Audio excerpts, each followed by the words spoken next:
Jeff have the power to jinx them all. Blabbin, Blabbin, every Thursday is the spot. Blabbin, Blabbin, SSP cards that we I don't know, SFO Sox fan, you might be right here. I don't know what to make of it, Chris.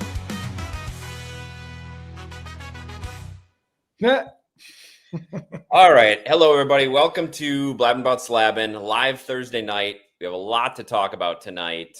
We have Topps update to get to. The good, the bad, and the ugly that we've seen so far. MVPs announced today, Chris. It's a lot going on in baseball, despite it not being baseball season. Yeah, despite there being no baseball, right? To respond to SFO, I'm gonna switch my mic on here. Maybe we have to do it again. I don't know. I'm kind of flabbergasted. I'm not gonna lie that the black parallels aren't in there, Jeff. I mean maybe we shouldn't be though. I'm shocked. I'm shocked because these just came out. Oh yeah, the basketball ones. Yeah. So I was so excited to see the black parallels in NBA 2025-26. Did they just forget again?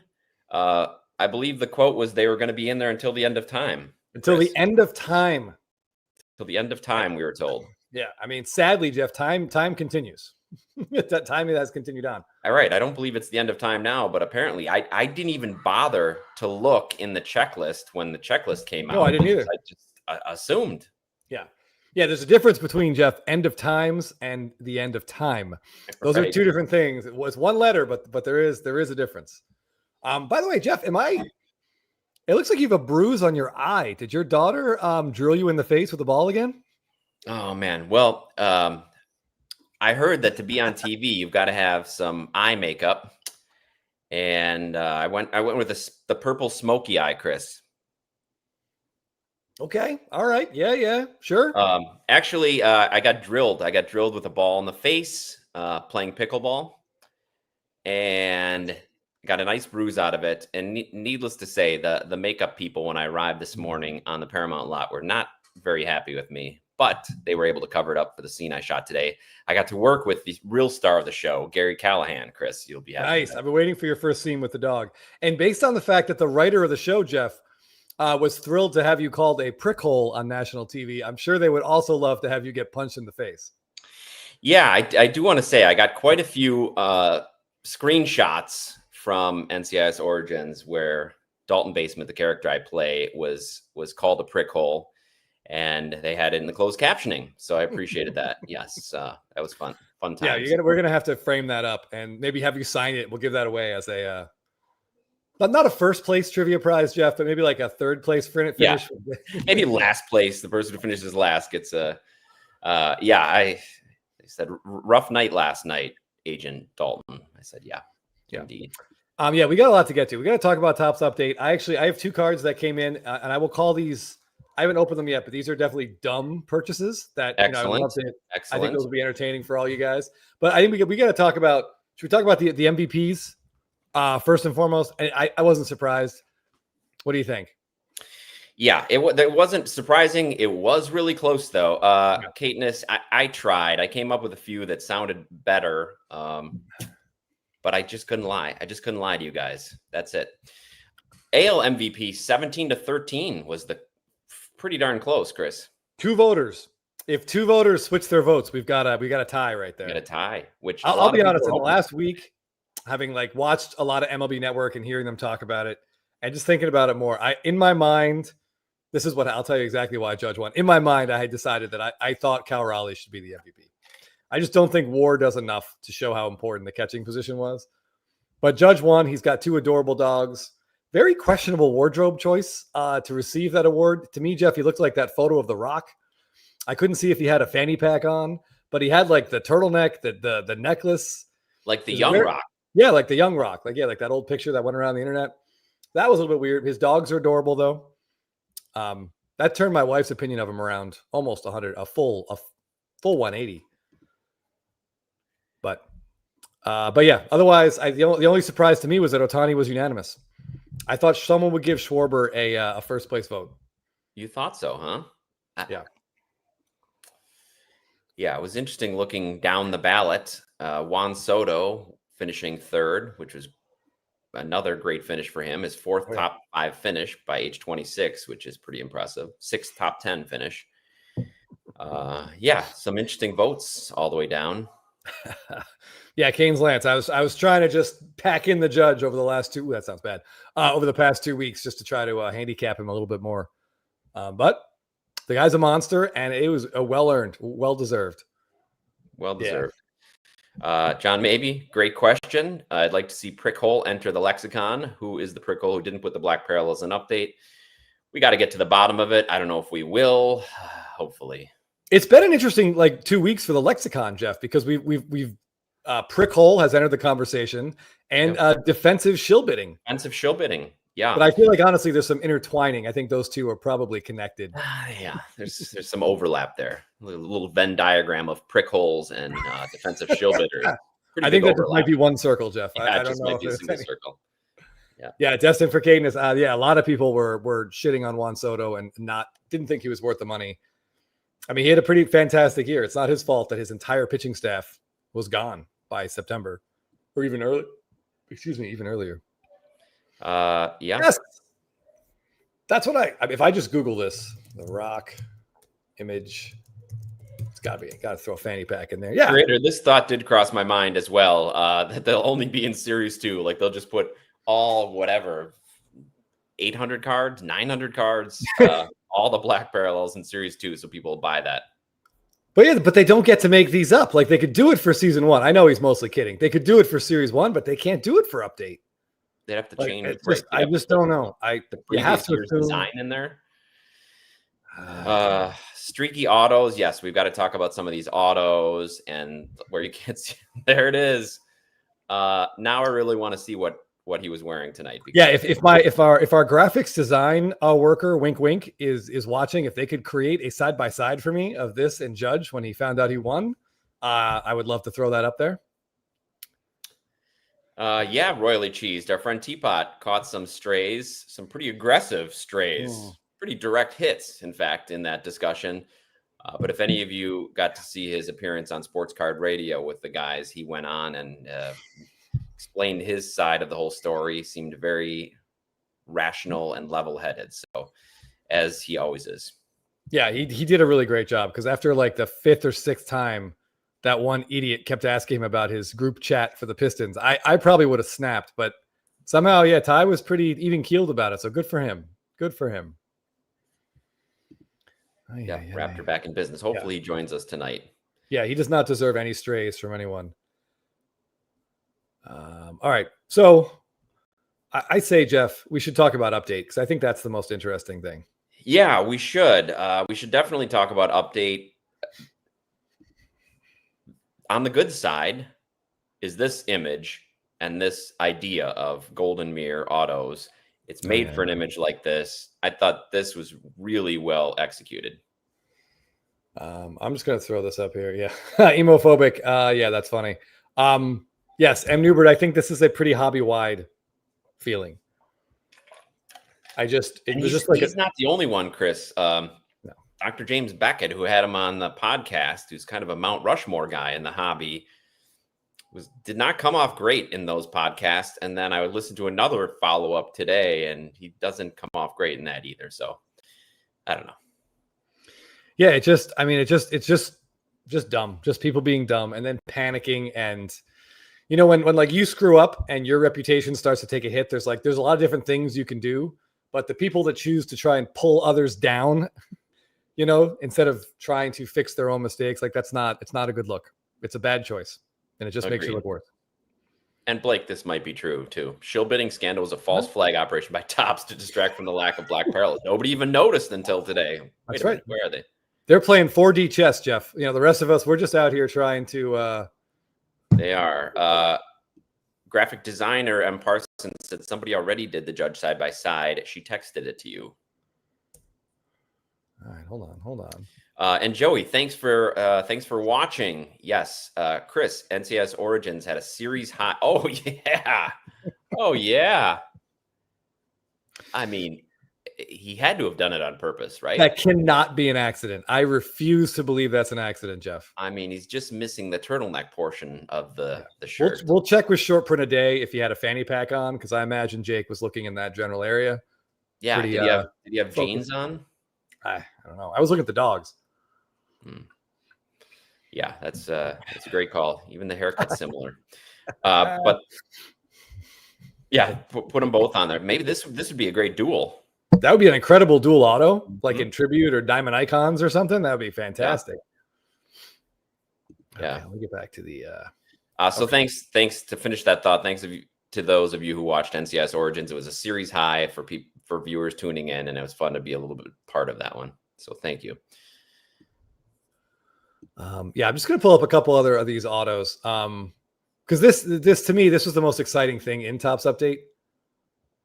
The introduction of these, and a lot of these are going to be redemptions. I get it.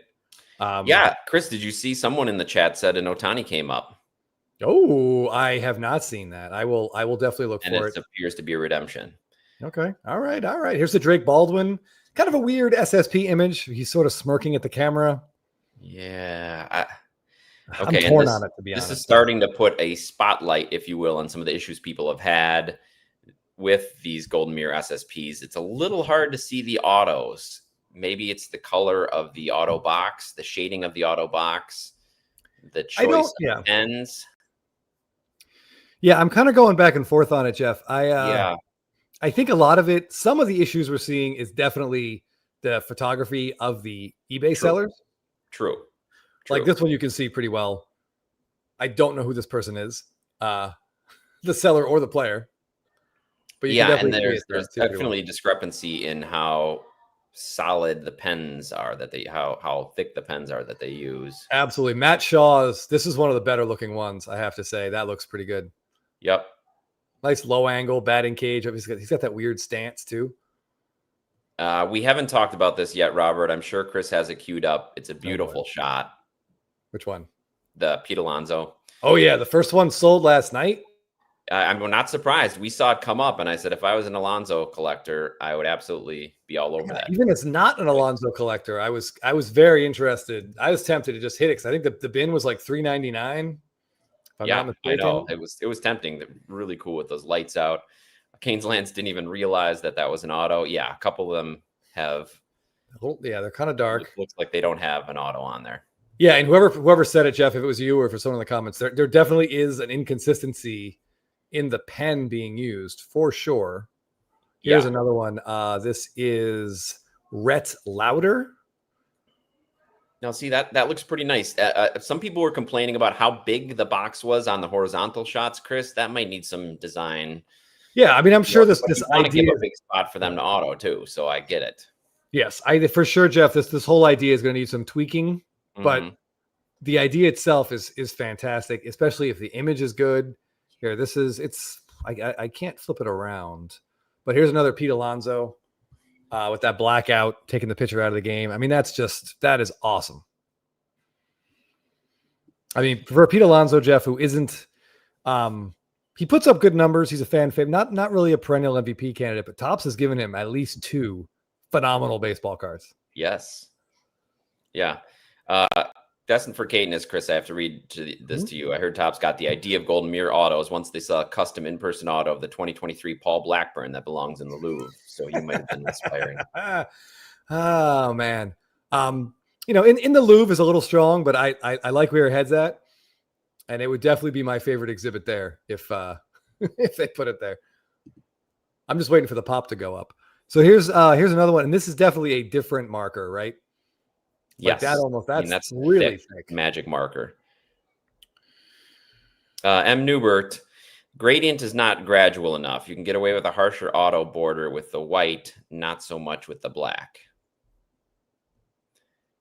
So he would like to see maybe a little bit more of a gradient as you go up the card on that auto box. I got that they'll think about and talk about as next year approaches. So here's Paul Skeens, and 2 thoughts on this one, Jeff. Now, obviously, you and I hate this image. Maybe some people like it. The fact that he is neither giving, The Jeopardy. the Jeopardy image. Like it's neither a thumb up or it's just like No, he's about to press the buzzer. He's got the Yeah. invisible buzzer there. He's going to buzz in. And honestly, Jeff, based on the interviews with Paul Skeens, I've seen, I find that scenario to be highly unlikely. But neither here nor there. I am a little bit bummed as well. If I'm not mistaken, Jeff, the rookie cup has been blacked out on this card. I think it's behind the box. Say what? Right? Like the gold That cup, it's got to be behind the box now. I mean, that's bad. It's unfortunate. But this card does, I mean, look, I don't like the image, but the Pirates have a lot of gold with the gold pen. I like that they're using the gold pen. I think that's cool. It separates it from the regular real one autos. So this is something different. I don't know. I still don't like this image at all, but I with an auto, I like it. I hate it less. Yeah, Curator makes a good point here. We've talked about this before when we were getting autographs and what sorts of pens to use. And the gold paint pen typically will show up on a card without the need for at least such a dark box. Yeah, it's going to be, I don't know. I mean, we'll see. I want to see one of these in person, hopefully soon. Probably not as soon as I want, but hopefully soon. I don't see an Otani redemption listed yet. All right. So whoever in the comments talked about the Otani redemption, let us know where you saw it. Maybe it was on Twitter or something and they just didn't post it for Yeah, sale. if you could send us a link, I'll throw it up there. There are a couple of Freemans out there now. I was trying to work some magic on one, but did not succeed thus far. But yeah, I do generally speaking, Jeff, I like these cards a lot. And if other people don't like them, that's cool. Cause I will end up getting a bunch of them, but I think these are cool. I love this idea, but I am curious how much of that Freeman is going to be blocked and how much of the Otani is going to be blocked. Maybe that's why they're redemptions. They're still working on, how big the box is going to be. Hold on, Curator. And by the way, Curator, thank you very much. This gentleman was kind enough to send me the Freeman links, which I appreciated.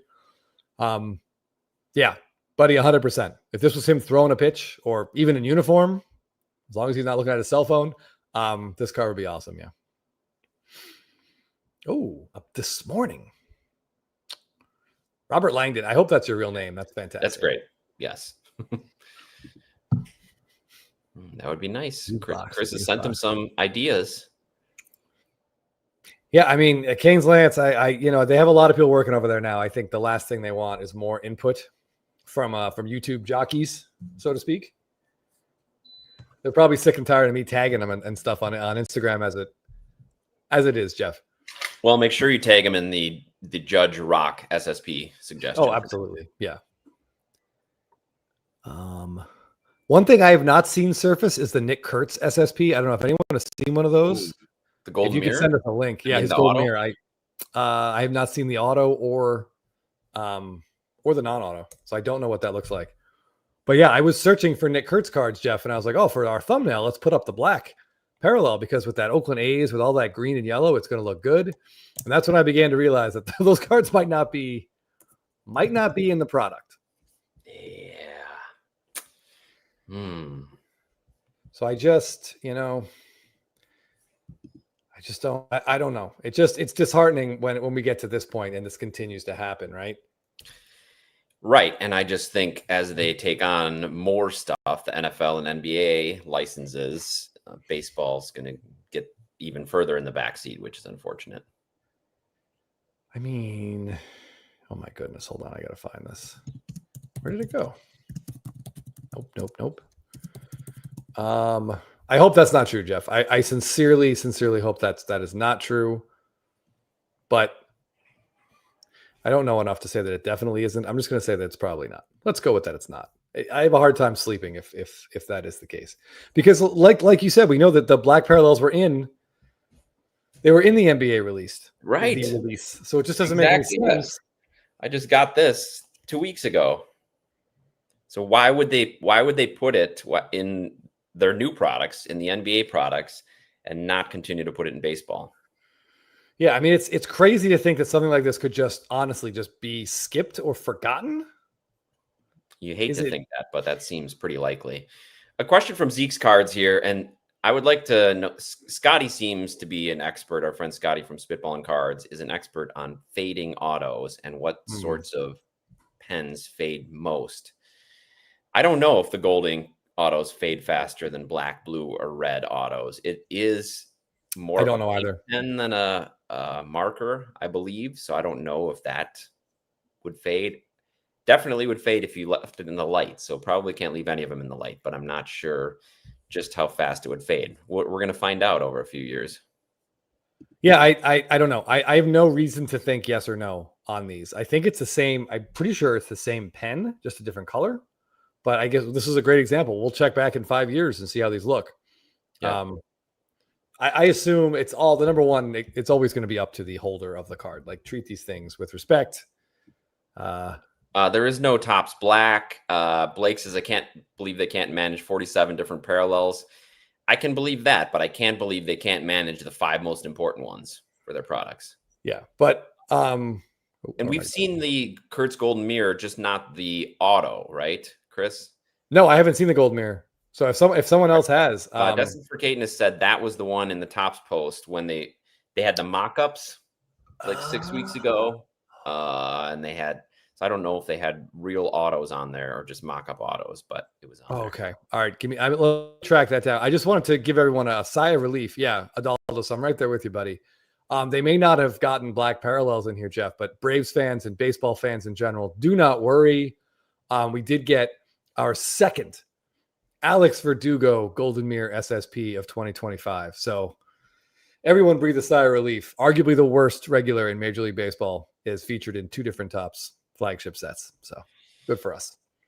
Huge win. That's a great uniform. I gotta say, it's a great uniform, and I love the shot coming in, getting high fives. The player, right? I mean, they should have just zoomed out and made it all the excuse me, all the other players and not him. Am Parsons, maybe Series 2 did so well, they want the Topps Black Friday controversy again. They want us to promote the heck out of their black parallels again to get them going. But like Chris said, they run into some trouble because if they're going to put them in next year, would they put this year's designs in next year's packs? Yeah, I mean, unless we're going to get someone in the chat said we're probably going to get silver packs that are just full of black parallels. Yeah, could be. I'd buy those. I'd want those. Yeah, it'd be an interesting experiment to take a random base card and put all 3 colors on it and throw it in direct sunlight. Michigan cards and graphs. I'm going to have to keep this in mind. Somebody remind me next year's science fair when the kids kids come up to me and ask for some ideas. That might be a good one. Yeah, I'm trying to find the Topps post of their 2 cards, and I'm struggling to track it down. Destin for Caitness. If you could shoot that over to me on Instagram, if you're still with us, I'll find it and share it. Woogie was hoping for Kelenic of this. We already got a Kelenic card this year, and thankfully we'll never see another Kelenic card in a Braves uniform. He's got Brewers written all over him next year, Jeff, and like 25 home runs. Easy. If he's in Series 1, won't he be on the Braves? I mean, like in real baseball. And he won't have a card. He didn't even play this year. He was just in AAA the whole season. I shouldn't say he won't have a card because you just they fill that up. They fill up flagship with everything. Right. Yeah, Keys and B's. Unfortunately, what you did miss was there are none in update, which is a shame. And Zeke's cards. Yeah, if you saw some people, we saw some recent PSA returns of people getting their 2025. PSA was all fired up with those 8s. Oh yeah, a lot of 7s, a lot of 8s. 7s, yeah.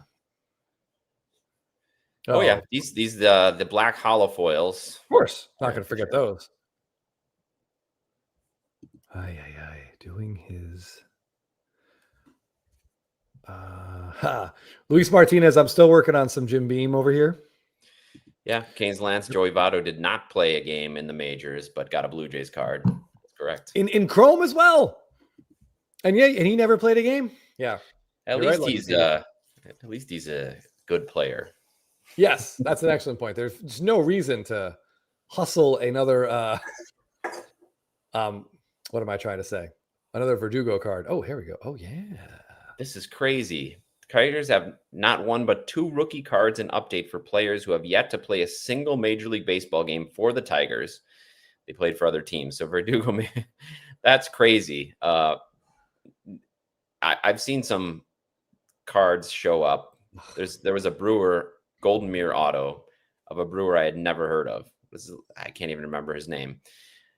It's interesting how quickly they can find random players to throw in these sets.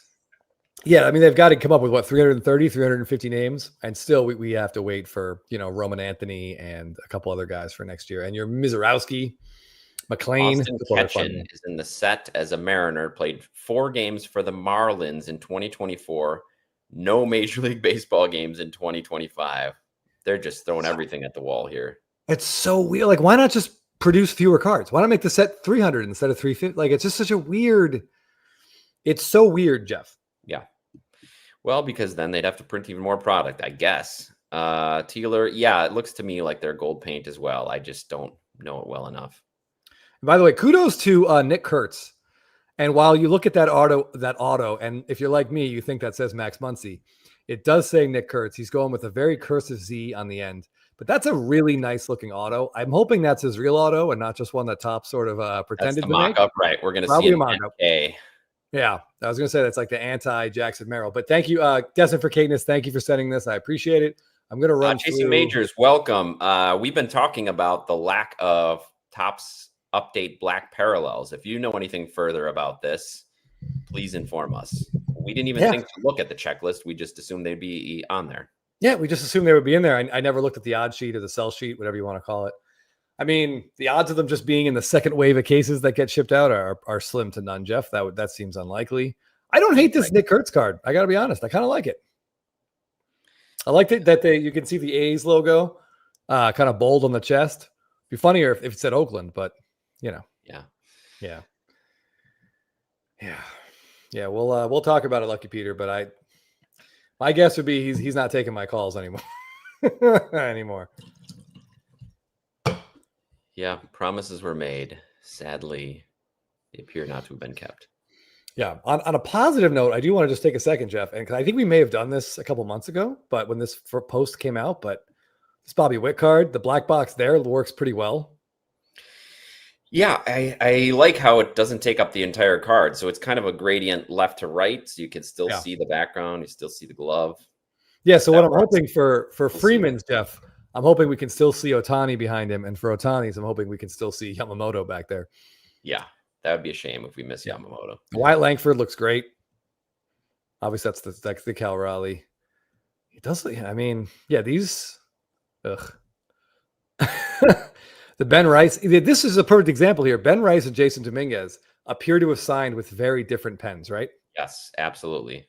Why is that? Consistency is nowhere to be found anywhere here. Yeah, destined for Cadeness. That card is a little suspect, as some might say. As two guys in our 40s, hairline jokes aren't going to be funny for much longer, though. I gotta say, Jeff, the clock is probably ticking on those for us. yeah, that's true. Curator Corey Seager doesn't have a card, but Gerson Garabito, Daniel Robert, and Kevin Pillar do. All three have less games combined than Seager. They must have changed teams or something, or they're rookies. I mean, Seager, I think you and I have talked about this. Seager must have a base card. So, I mean, why would they give him another base card, though? I don't know. Yeah. I hope he has a base card. I was seeing it as he must not have a base card. And ooh. It does kind of look like a carny there. He does. He does have kind of a hillbilly look to him. He really does. Like, oh yeah, boy, destined for Cadeness. You're right. The hat is the shadow with the hat definitely is pulling that hairline. But he's got a lot in back to the brink. Yeah. But yeah, he definitely looks like a guy who's he's setting up a ring toss game in between these home run derby swings. I think Will Z just wants to know who he shouldn't be buying because he wants to know our top 3 picks for MVP next year. Without even thinking about it, anything off the top of your head? I mean, I would put in the National League, I would go Otani, Soto, and then my heart is going to say Acuna's got one more big year in him. But I don't know if that's smart money or not. Honestly, that makes sense. I thought you were going to go with a first baseman from Atlanta. I think I ruined him once. I won't ruin him again. Yeah, hard to pick against Soto, Otani, and I think another Dodger. I think Mookie Betts is going to get back in the conversation. I think he's going to have a big bounce back year. So I just throw that in there. AL, I got to say Judge. I can't see Raleigh. doubling up on this season. I could see Witt and maybe J-Ram. Maybe it's J-Ram's year next year. Always Yeah, I surprised. think we both picked Witt this year, and obviously that didn't work. Yeah, I mean, J-Ram is he's going to be in the top 5. It's just be a question of how high he gets. Yeah, can he lead that team to the playoffs? Yeah. I mean, a dark horse, a team like the Red Sox looks like they are primed. So Roman Anthony might be a really nice long shot. Forbidden Donut says. Yeah. But I would also, I mean, what we just saw Guerrero do in October, if he does that over the course of 150 games, is anyone going to be completely shocked? I won't. No. So maybe Guerrero is your non-judge AL pick. That's true. I'd love to see him bounce back in at least into the top 10. He got some votes this year, but chasing majors, unconfirmed, but no black borders. I've asked weeks ago with no confirmation. So Chris isn't the only one not getting his calls returned from Tops. Yeah. Yep. Destin for Cadence. I believe Mizorowski, his rookie debut patch will have to be in next year's update. I don't think he's not going to have one this year. They'll have to hold it back for next year. Right. So we're going to end up seeing rookie debut patches for players more than a year and a half after they played. The number's pretty high for rookie debut patches this year. What was it, Chris? 290, I believe.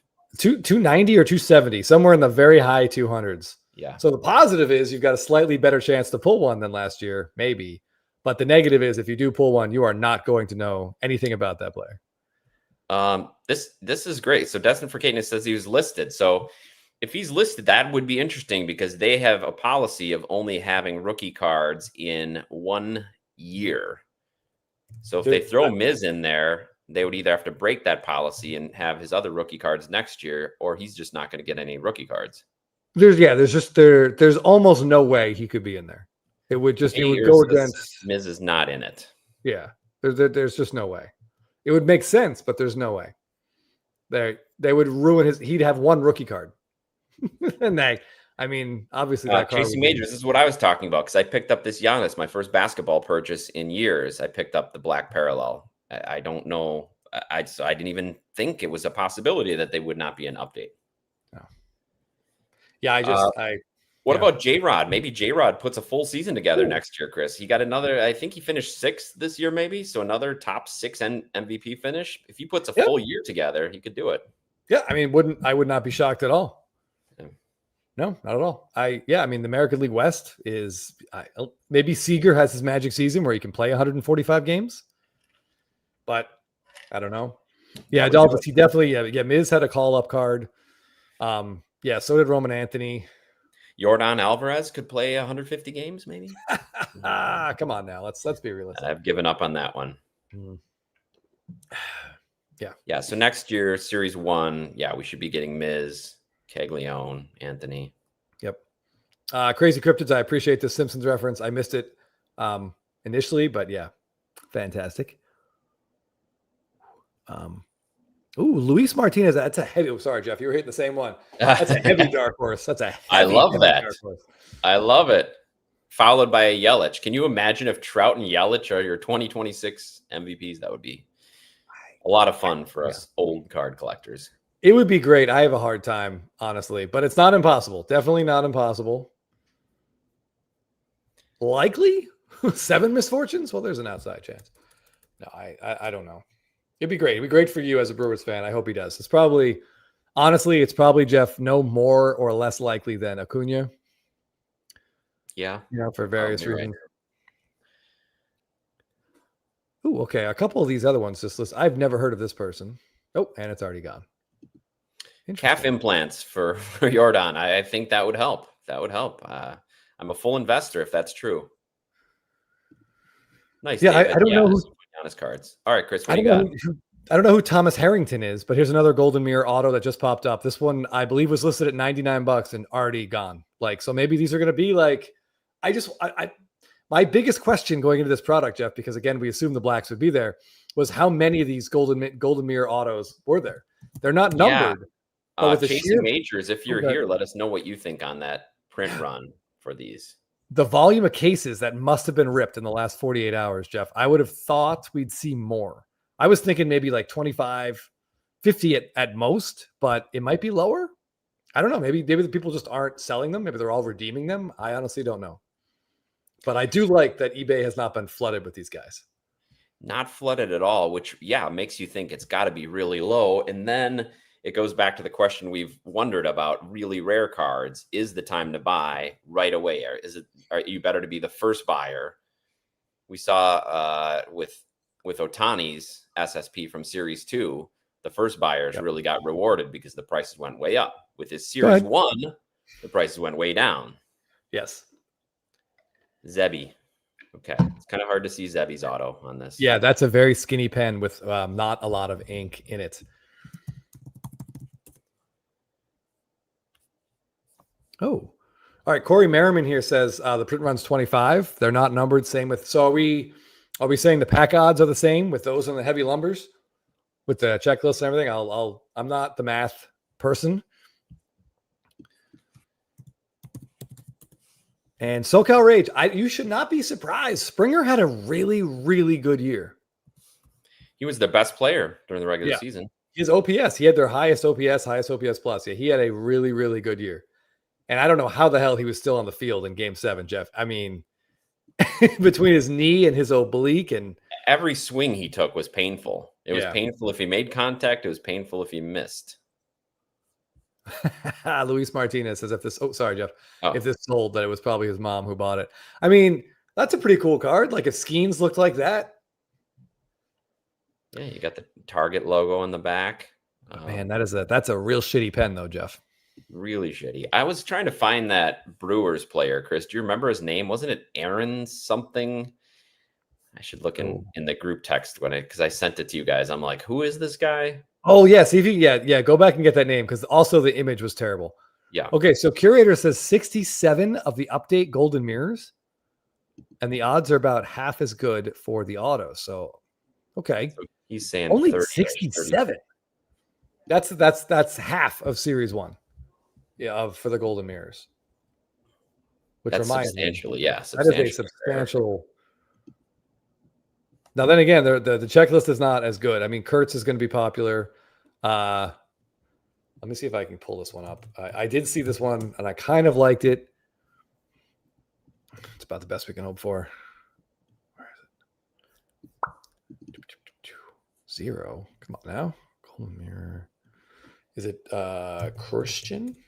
The Red Sox guy that has a card. Christian Campbell, Jeff? Yes. I know he has one. It was on eBay. Why am I not now finding it? All I wanted was something with him holding the that mascot head. Yes. Yeah, and I'm pretty sure I saw it, but I'm not. It's on there. I saw it too. Struggling to find it now, which is really annoying. I meant to grab it earlier. These Keegan Hall art cards look incredible. Yeah, those are pretty good. You want Chasing Major is still here. You can tell us how rare those are. I saw the Otani. It looked really good. Where is this? Okay, I found it. While you're looking, Chris, I'm going to share this. Yeah, go ahead. Share that.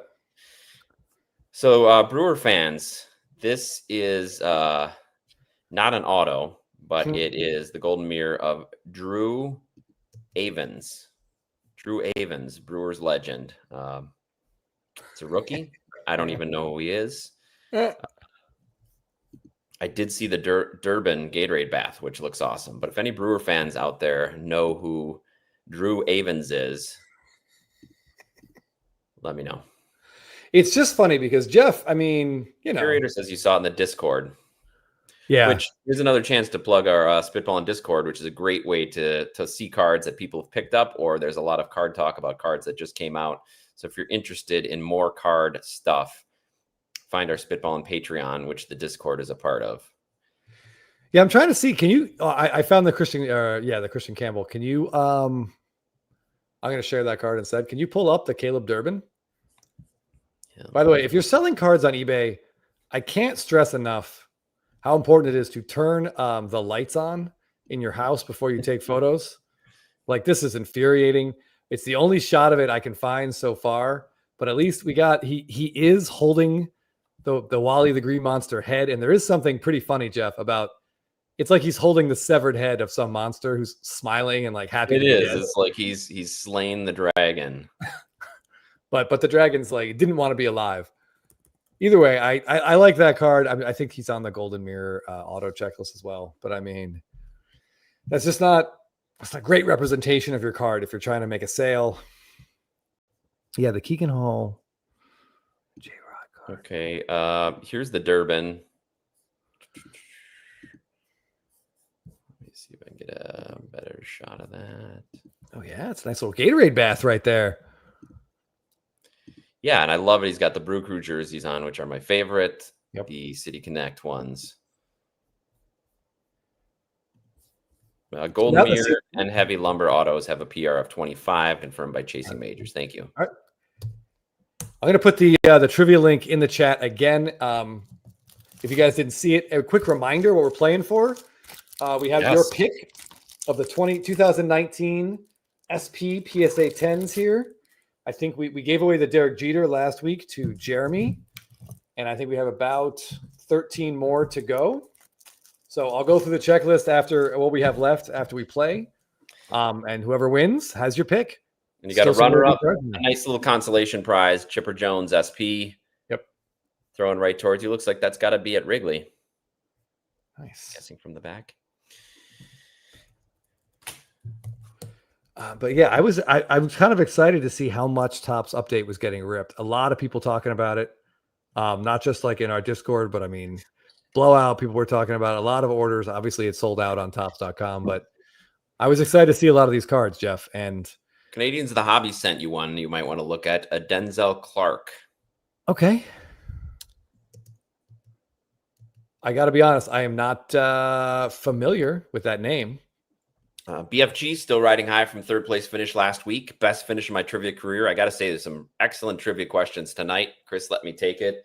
I had to try to find the recesses of my brain where some numbers existed, pull them up, but I expect everybody to do well this week. Yeah, there is some math required, but not difficult math. So this is Marcelo Myers, rookie debut Golden Mirror card. I got to be honest, Jeff. I really it's like not up. Let me add it up. Okay. Oh, yeah. Yeah. That is an unusual and unique image. I like it. That's from his, presumably from the day he debuted. So he's getting ready to go out there. That's moments before he took the field. I love it. Yeah.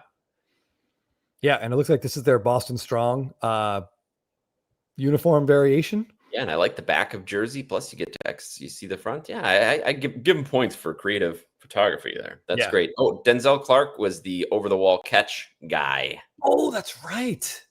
Okay, all right. Hold on. Jeter said I was told there would be no math. Speaking of math, Vanilla Thugger says, is 27 years old or prime? Because I was told Duran is old, but Vlad Jr. entering your prime. Historically, like 28 through 32 is hitting prime. Yeah, look at that card. Awesome. But I think Vlad got such an early start. He's already got 1,000 hits at this point, whereas Duran seems to be not coming off his best seasons. I don't know. Yeah, I think it's more about, Jeff, like the length of time you've been in the majors. So I think generally speaking, your age 27 season, you've been in the league for 3 or 4 seasons. You've matured. The league adjusted to you. You've adjusted back, and now you're ready to take off. We'll see what you are for the next half decade. So Duran came in late, so he's a couple years behind that pace, and Guerrero came in early, so he's a couple years ahead. It is possible, though, based on October, that we're about to see real Vladdy Jr. Canadians of the Hobby, thank you. This Clark card, this is a relief, honestly. Like, this is awesome. And we saw this catch. It was incredible, and I think everyone was like, this has to be a card. I saw like 10, 15, 20 Instagram stories, Jeff, of people showing the moment and being like, come on, Topps.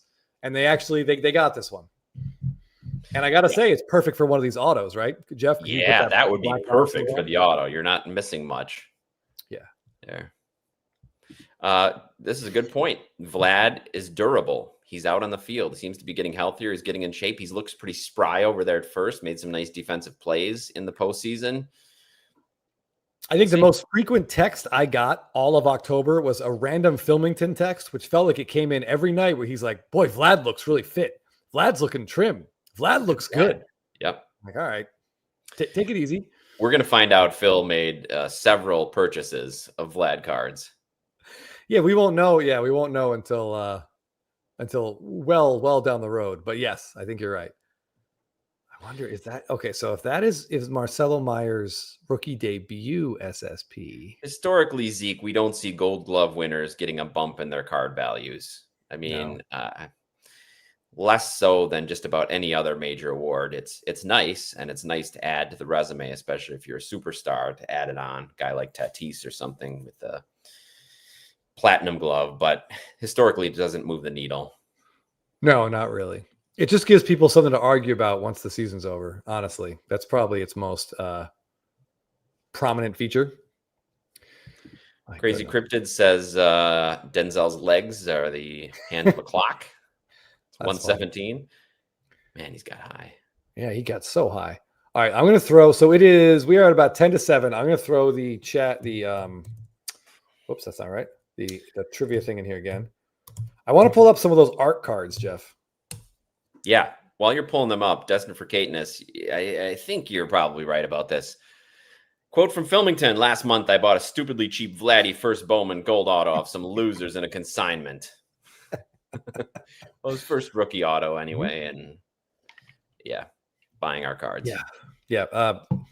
I also will. I think this is a not inaccurate statement as well. All right, Jeff. What am I searching for again? What are they called? What are the Keegan art cards? Is that what it is? Something like that. Yeah. There they are. Couldn't think of his Canes name. Lance, who have a bigger year next year, Churio or Terang? I think Churio. I feel like he's primed to break out of that 2020. Although the second half of this year, Terang showed his power. Could see a 30-30 season from Bryce Terang, which would be excellent. Could be a good 1-2 punch. All right. Ooh, that's a nice Vladdy. Yeah, some of these are very cool. Some of them are. How rare are they? If anybody here knows, I'm sure Chasing Majors does if he's still here. But I will love to say see. that, unfortunately, this one's not surprising, but I think we've seen. I'm at pretty much close to my limit on the Trident cards that after this year, hopefully we get at least a year off before they start bringing them back again. They were cool, but the more you see something, the less cool it becomes. Hold on, where was the? Yeah, I like this one. This is kind of a cool shot. No, they're not one of one sketch cards. They're printed. They do have a print run. I mean, they might have originally been sketched, but it's not original. Yes, that's an excellent point. Yeah, this is not actual art. Well, I really hope Bryce Harper caught this. It's a good shot of Harper. The focus, right? Thanks, Corey. About 630 copies. So, I would say he makes a good point here. Good time to sell if you pull one, because there are going to be more of them. But these are the kind of cards that I'll look at next spring to maybe pick up some of the ones I like.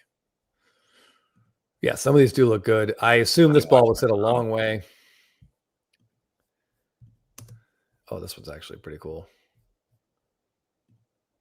Here we go. Yeah, some of these do look great.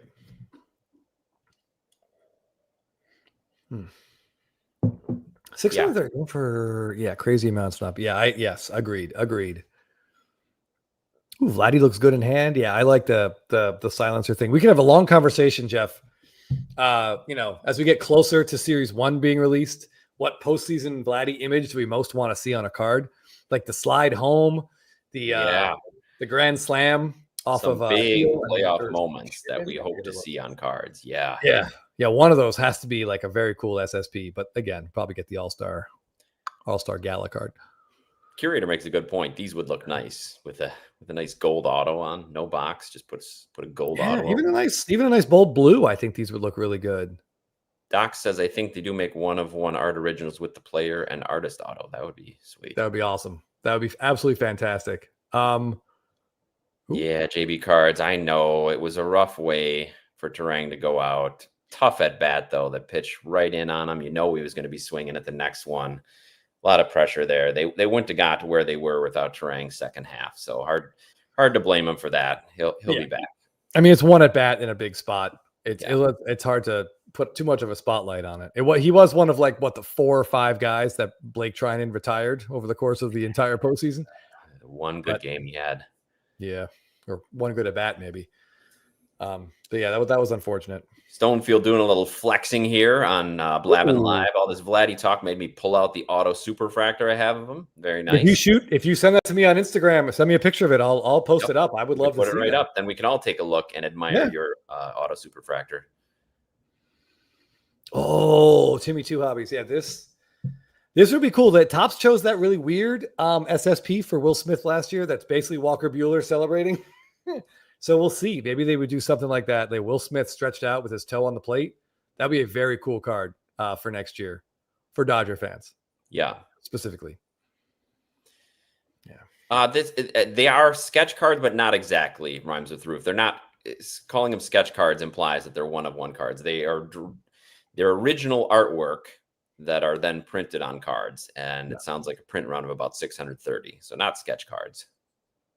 Yeah, I'm trying to see if we get some others that we have not seen yet. Here's a Gunnar Henderson.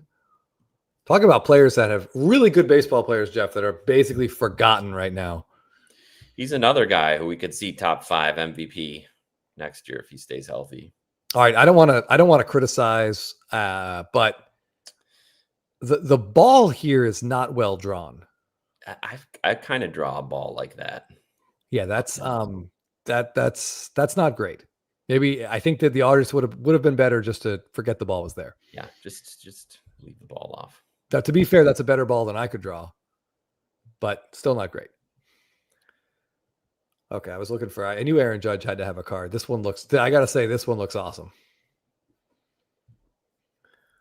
Yes, that looks really cool. That is really nice. Yeah, because that ball was absolutely launched. And I like that it's just him. You can. I'm guessing that's Stanton behind him, but Stanton's kind of buried behind, so that the card is really the focus is just Aaron Judge. Very cool. Jeez, I got a lot of tabs open here.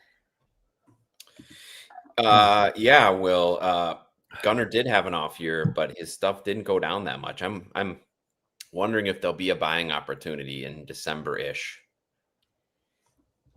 Oh man, a PSA. Jeez.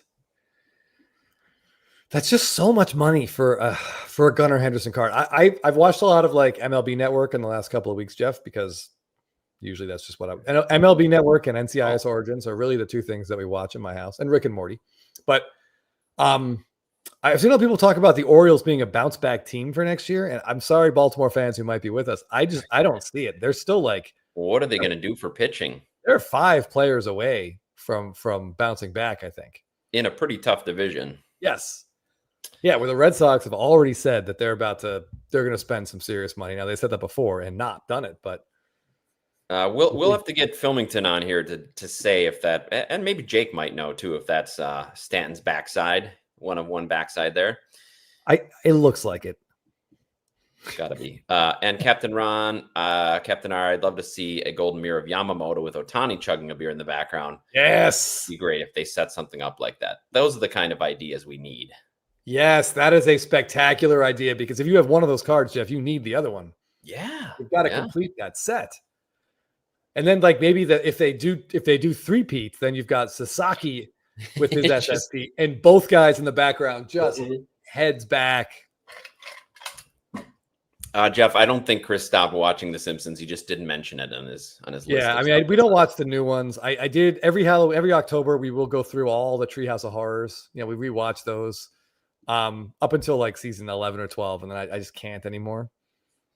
But yeah, and those are all also constantly playing in my head as Jeff. Yeah, you don't need to have them on an external streaming service. Defensive shield bid up to 8K for the Gunner. I wouldn't be surprised. Although I do have to say it probably is a nice color match. Oh, okay. This is interesting. So Corey said each player has 4 drawn photos with varying degrees of being finished. Like that Judge that you showed was complete or seemed almost complete compared to some of the other ones. That's actually really interesting, because I was looking at this, and initially when I first pulled it up, I thought, the lighting, the eBay seller must be lighting this one weird. But okay, that makes more sense, because yeah, this one is definitely not done. I kind of like it. Yeah, I do too. I like the working honestly, process. It just creates a better spot for an auto down there. Oh yeah. Yep. congrats on this poll. Robert Redmond, Hobby Box today pulled a Pete Alonso All-Star Threads out of 10. Smart move getting it up on eBay. Yeah, Chris, only one of them is nicknamed for it, so it's got to be the one with the nickname, right? He's got casts on both legs. Yeah, definitely Stan. Yeah, Doc's cards, break out the beer bong if there's a three-peat for sure.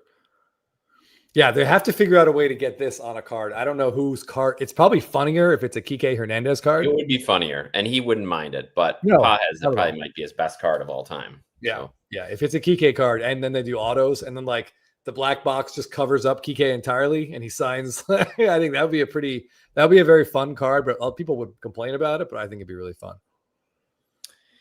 yeah, Wills, this is kind of how I felt listening to it too. It just, what's funny, Chris, too, I don't know if anybody's listened to Dr. Beck, but they're like 15-minute podcasts, but he spends the first 30 seconds listing his sponsors, and it's basically like a who's who of the hobby.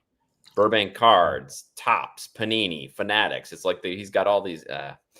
Well, we'll see that maybe next week. I bet that list is a little bit shorter, Jeff. Starts to shrink down a little bit. Sponsored by P. Ryan.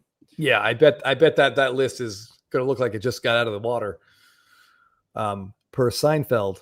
Hold on, where was I just looking? Oh, sorry. Yes, Wills. Yeah, 100%. Yeah. Michael Stone, thank you for mentioning this. Yeah, the Twins look, it just stinks, Jeff, because they have the bones in there of a pretty solid team. But it looks like they're just going to start breaking it up. Joe Ryan to the Brewers. Let's start that. Yeah, Joe Ryan to the Brewers, Joe Ryan to the Red Sox. It's just a shame. I mean, it looks like I'm sorry. I don't think Teapot's with us tonight, but it really does feel like that the Tigers are going to trade Skubal. That their opening offer sounds like it was borderline offensive for a two-time Cy Young Award winner. So I don't know. I don't know what's going to happen, but I hate it. I hate what we're seeing as we get into this. What's going to be a pretty brutal 2027, Jeff. It just looks like more players getting funneled to like 8 teams. I know. I hate to say I told you so, but that's what we've been saying. It's just getting worse and worse. Yeah. Yeah. And I feel bad for Twins fans. It's just. Yeah. Totally agree. Not right. Yeah. I honestly, I've been talking we've had a lot of conversations with friends of ours that follow baseball, and we're wondering, like, mechanically, how does it work? Like, let's say by some miracle, we do get a floor and a ceiling, and all payrolls have to be between 150 and say, 275. Let's just throw a number out to 150, 250, somewhere in there. Well, how do the Dodgers get under that? Like, what does Major League Baseball say they have to do? Do they just have to put players on waivers? Yeah. They probably have to. They probably get some time to try to make a trade, but there's no leverage. So they're gonna have to dump like Blake Snell for nothing. Yep. But I mean, no one's gonna feel bad. Yeah, that's what they would have to do. And that's why the rich teams don't want to do it. The poor teams don't want to do it. Small market teams don't want to do it. Big market teams don't want to do it. Teams with $500 million TV deals don't want to do it. Teams with no TV deals don't want to do it. So you need to have teams to have a league. Yes. Yeah, that's why I think that the thing that you and I have talked about that people really get angry at us for mentioning, it just I think we're going to get like a Premier and a Champions League. That just seems to make the most sense. Either that or the realignment that we've talked about potentially, where you put bigger markets against each other more often. Yep. Yeah, and this is the other part. You're right. The Major League Baseball Players Union is like the strongest union for sure in all of sports and maybe in all of America. And they don't want it either because they think it limits their ability to make money, which I guess it does. But it also means there can't be a league. So it's just. Yeah, you're not going to make any money if we're not playing any games. But yeah, I mean, there has to be a give and take. Yeah. If there's going to be a cap, that the players are going to demand a floor. And there absolutely should be. I mean, the A's owner, the Pirates owner, the Brewer, like these are wealthy people. They can afford to put more money into their teams. Yep. Yeah. All right. Well, before we get off on too much of a tangent, let's do trivia. Let's get this. Let me get this rolling. Oh, excuse me. Well, while you're doing that, I will attempt to begin opening my dumb purchases. See what people think about the cards I bought this week. Okay, I'm putting the link in there again. David, I don't think this works. I don't think a hard floor soft cap works. We've already shown what they're considered a soft cap now with the taxation. The soft cap doesn't do anything. No. Yeah, it's not a deterrent because the teams with the most money, they don't care. They'll just pay the tax. Yep. Winning is what, like the Dodgers will make enough money winning the World Series and having Otani that they don't care what their luxury tax bill is. But anyway, Totally agree, Michael Stone. Yep. The owners can't even get on the same page. So how can they negotiate with the players? Yep. Luis is asking if we can give 2 minutes so we can have some defensive answering to these questions. no, otherwise we'll be doing it all night. Yeah. Okay, let me pull this up. We're going to share this tab. All right, we're going to count down. So, Jeff, next week is our 50th trivia game. We're going to have to do something. Perhaps maybe we'll have to do prizes for like maybe like the top 5 finishers next week are going to get prizes. But we're going to put in a couple real brutal questions. You're right. We should do that. We'll promote it. 50th trivia. Yeah, that's good. Yeah, we'll do something. Maybe everything will have to be, all the questions will have to somehow be related to the number 50. I don't know. Oh, yeah, I like that. 5, 0, or 50. Yeah. And my head's already hurting, but we'll get there. Yeah, DJ Local definitely needs some kind of minimum. And Yankees for the win, unfortunately. Yes, I don't think the Orioles are very close. I don't see it. Oh, I thought the Dodgers owned the Padres. Ooh, rich. I mean, they're wealthy enough to, for sure. Guggenheim Group could absolutely buy the Padres tomorrow. Yep. Hopefully they won't. We'll see where that goes. All right. Yeah, we're at 7:07. Let's get some trivia here. This is a pretty fun one. There is some math, so I apologize. Jeff checked all the answers for me. I know there have been some discrepancies, or at least there was one. Yeah. So all that means that instead of just blaming one person, you can blame 2 when we're wrong. That's right. That's exactly what that means. But yeah, we gave you one answer, so you get one free answer in here. We talked about it twice. Yeah. All right. And hope you watch Naked Gun again. Yep, that's right. All right, here we go. We're starting the countdown. I got 71 people in there, Jeff. This should be a good. All right, good 200 people watching, 70 people in there. Love it. Oh yeah. Here we go. Good luck, Here we everybody. go. All right, good luck. A gong. Whew. All right, I'll start opening boxes here. Besides Otani, who's the only other player with more than 3 MVPs? Mickey Mantle, Barry Bonds, Mike Schmidt, or Hank Aaron? A couple guys on that list have multiple MVPs. Only one has more than 3. 87% of you went with Barry U.S. Bonds. Good work, everybody.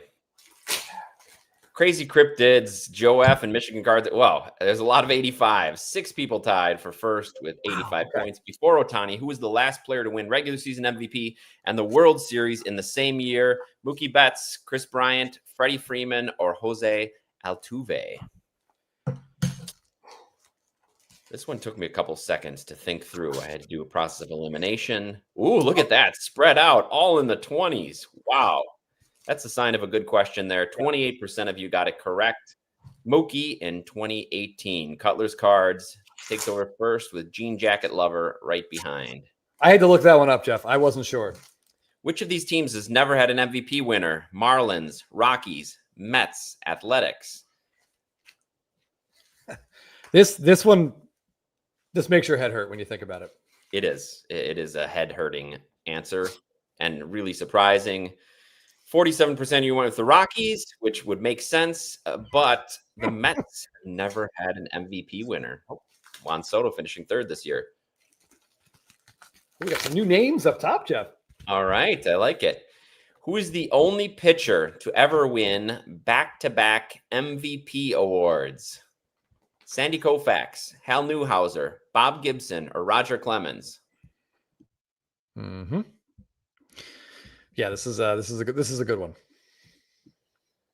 7% of people went with a guy named Hal Newhouser. I only knew this because this is one of Chris's all-time favorite trivia questions where he's asking me all the time.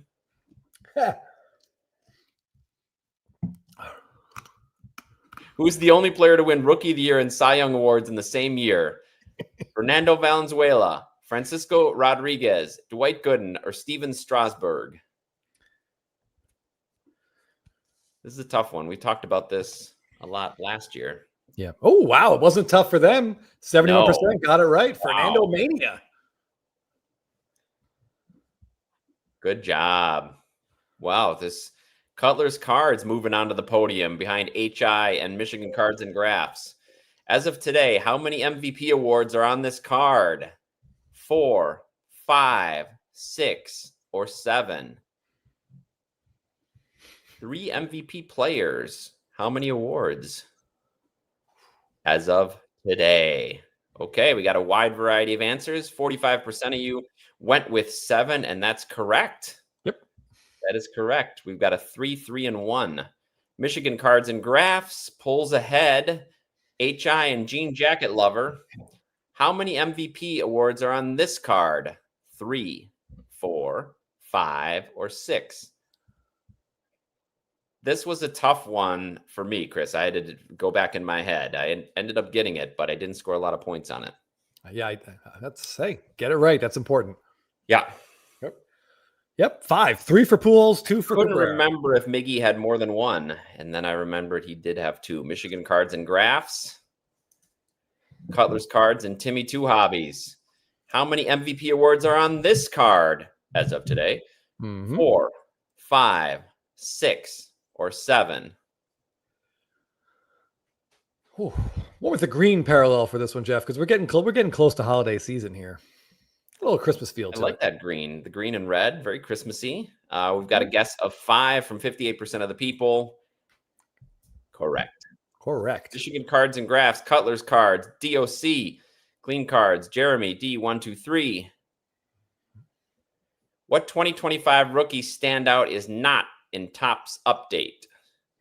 Nick Kurtz, Drake Baldwin, Marcelo Meyer, or Roman Anthony? We covered this one. Just a question of how fast can people read, Jeff?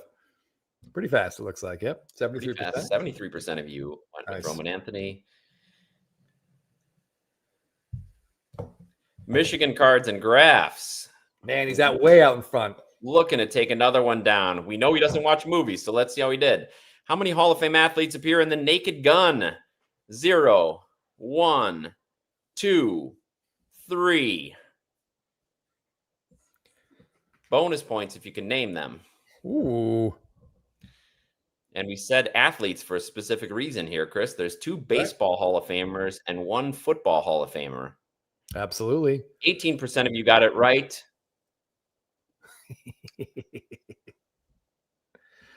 Crazy Cryptids nailed all 3. Third place, Cutler's Cards with 437. Clean Cards 5 with 504. By 6 points. Michigan Cards and Graphs, 510. Congratulations. Wow.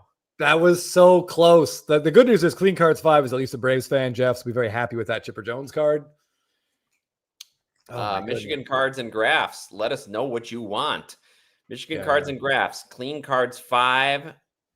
Cutler's Cards. DOC. HI. Jean Jacket Lover. Newbies Cards. Curator of Cardboard. John. And HB Cards round out our top 10. Congrats to everybody who finished in the top 10. It says, some of the card questions I didn't even know who was all on the card. Yeah. Oh man. All right. BFG was sadly humbled. All right. We'll just take a minute here, Jeff. There was some frustration in the comments here. If I got the timing right, Chris says what with a lot of capitals, no Mets players ever won an MVP. That franchise is now 64th season. My math is correct. And nada. We didn't say they had to win the World Series MVP, just MVP and a World Series in the same year. Yep. I forgot about the year that Betts won. I thought Altuve was the last one. I'm glad I looked that one up, or else I would have gotten chewed up in the comments here. Well, no, I would have known because that one I did know. I knew it was Okay. Betts, so I would have corrected you if it. Okay, good. I had the Betts years reversed. I thought he was MVP in 19 for a minute there. Okay, hold on. The old school Tigers question. Yeah. Okay. All right. That's it. That's all the. Gained 20 points of the Newhouser question, but methodically gave it all back. I love that Newhouser question. There was a war going on. Never won an MVP. Which Jackie are you referring to? I don't think any Jackies won an MVP. Jackie Jackson? Yeah, I don't know. Jackie Gleason and Caddyshack too. All right. Real quick, Michigan cards and graphs. Let's go over your options. Hold on, we can stop sharing. We have Nolan Arenado, cool on deck shot. Mike Trout, ready for the All-Star Game Gala. Justin Verlander, and we talked about the button. Yeah, on his Jackie jacket. Robinson did win an MVP, but he wasn't on the Mets. Oh, yeah, you're right. Not bad. Jackie Bradley Jr. Jackie Bradley Jr. There we go. Cano, a Kopech, probably the best image on here. Clayton Kershaw, Corey Seager. Yeah, destined for Cadence. That's really hard for Red Sox fans to look at. Freddie Freeman with Nick Markakis. Kyle Tucker, a rookie SP. JD Martinez. Brandon Crawford, if you're a Giants fan. Joey Votto, as we talked about last week, looks like he's about to sing a cappella at Disney World. My boy Rafael Devers, again, sorry, Red Sox fans. The aforementioned Jose Altuve and Jose Ramirez. There are no Tigers, I don't think, unfortunately, for Michigan cards and graphs. So, yeah, just let us know. And we will get you your card of choice. Yeah, it's pretty good. Again, thank you, Otani PSA 10. It was the Instagram account that was kind enough to donate those cards. Please check him out. Who continues to put up monster cards on Instagram, so check it out. Okay, we got a choice here. Big Kershaw fan, so we'll take that one. Great. And who was second, Chris, again? Clean cards finished in second. Here we go. The Kershaw will get that out. And do we have clean cards addressed? Do you, Chris? I do. Yes. Okay. Yeah, and I have Michigan cards and graphs addressed. So great. Yeah, clean cards was one of my many card friends who received a very inappropriate postcard about a year ago from me, which nearly ended a long-term relationship, I think. Of you and him? No, of him and his significant other. Chris, thank you for the shout out. Really appreciate you going back into the archives. Hopefully we didn't get too much wrong. Yeah, I would don't go back too far. The first few are pretty brutal. Jeff and I still learning technology. Yeah, a lot of just blank stares and hopeful looks on our face. Yes, but as Canes Lance points out, Chris and I also do a show called Spitballing Cards with some other hobby friends, Teapot, Filmington, and Scotty B. And so please check out that channel because we post videos on there as well. Yeah, Michigan Cards and Graphs asks if you need his address. Again, I feel like whenever Jeff opens up the PayPal shipping, I think your address just auto-fills first. Puts it right in. Before he even types anything. If for some reason I forget it, I'll reach out. Okay. All right. So before we move on from here, I want to get into some Instagram shout outs, but I also just want to share with you guys 2 dumb cards that I bought that I'm really let's see what these are. So this is the first one. I mentioned it. I struggled to open these while you guys were doing trivia because I forgot my childproof scissors out here. Right. I mentioned this during Game 7 or after Game 7 of the World Series. So I do feel like my buying this card probably brought some bad luck to the Blue Jays. But this is the jumbo version. Yeah, that's cool. The Guerrero SSP. I was really excited. Yeah. Oh, it sure is. And it's going to get what it wants at some point. We'll see. But yeah, this is awesome. I was pretty excited. It was ending at a weird time. It only cost me like $22 or whatever. But yeah, this is going to get a nice, I'm thinking silver. What do you guys think for color of pen on this? Would you guys like silver? I'm a big fan. Silver would look great on there. Yeah. Okay, get that. All right. So this was also dumb, but in a very different way. Jodie Jodie Foster. Joey K. Summer School is clearly Mark Harmon's best movie. I don't think there's no question about it. No doubt about it. But Stealing Home's a good movie too. Yeah. So when you go all in on a player or you buy a lot of cards of a player and things go south for various reasons and the prices all come down, I feel like there's different options you have as a collector. The smart thing is to just be like, well, I screwed up. Maybe just sell what you have and move on. But you can also hold, Jeff, and wait for a rebound. And you can double down. And you can just now that you're buying the dip. And that's kind of what I did here This is not what I would not encourage anyone else to do this.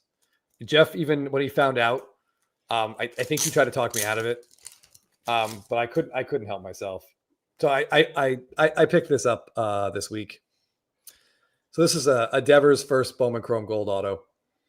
I got to say the centering looks really good from here, Chris, which is an issue for, that those cards had. Yeah, it's better than most. Spencer Strider.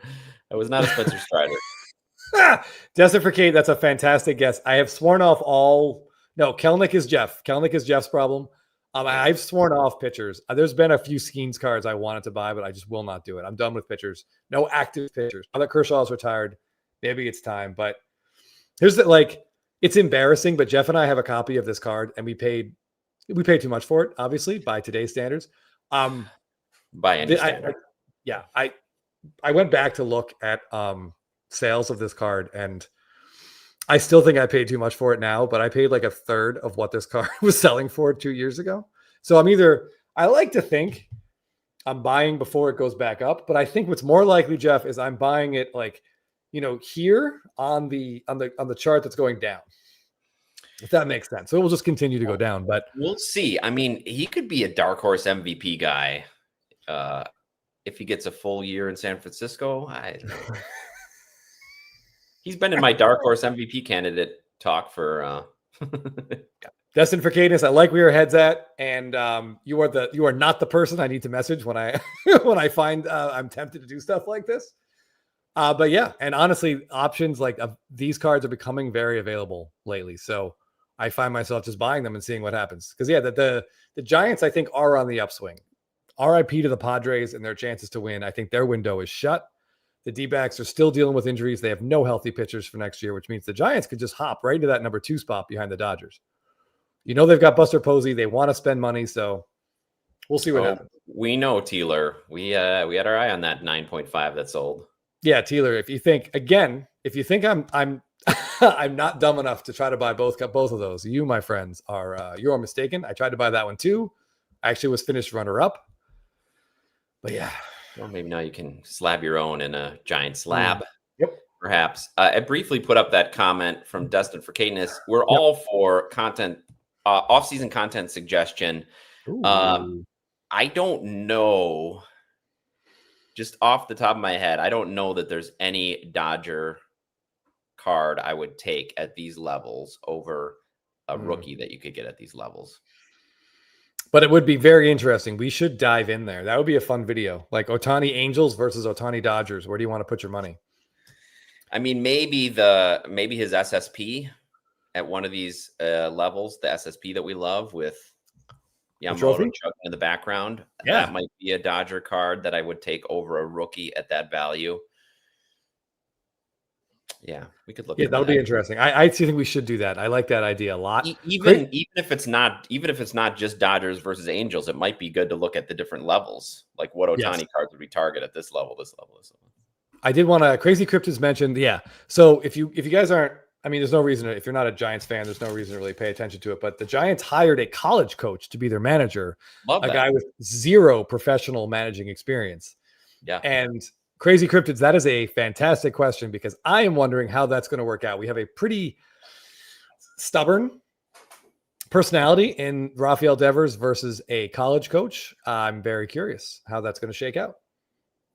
I do think he and Posey have a good relationship, though, and that should definitely help.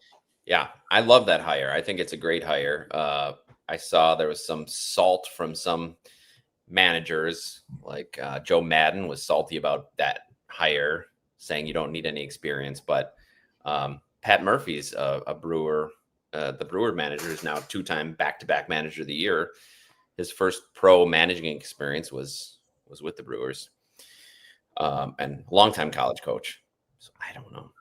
Yeah, I see what Kate was saying though. Like the Otanis you can get for $100 at this point. We're talking about a flagship rookie debut in like a PSA 9.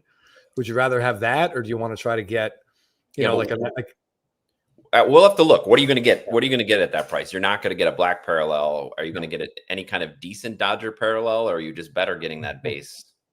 I don't know. I bet for $100 you could, at minimum, you could buy like his first Topps Chrome refractor as a Dodger, just the unnumbered refractor. That can't be more than $100.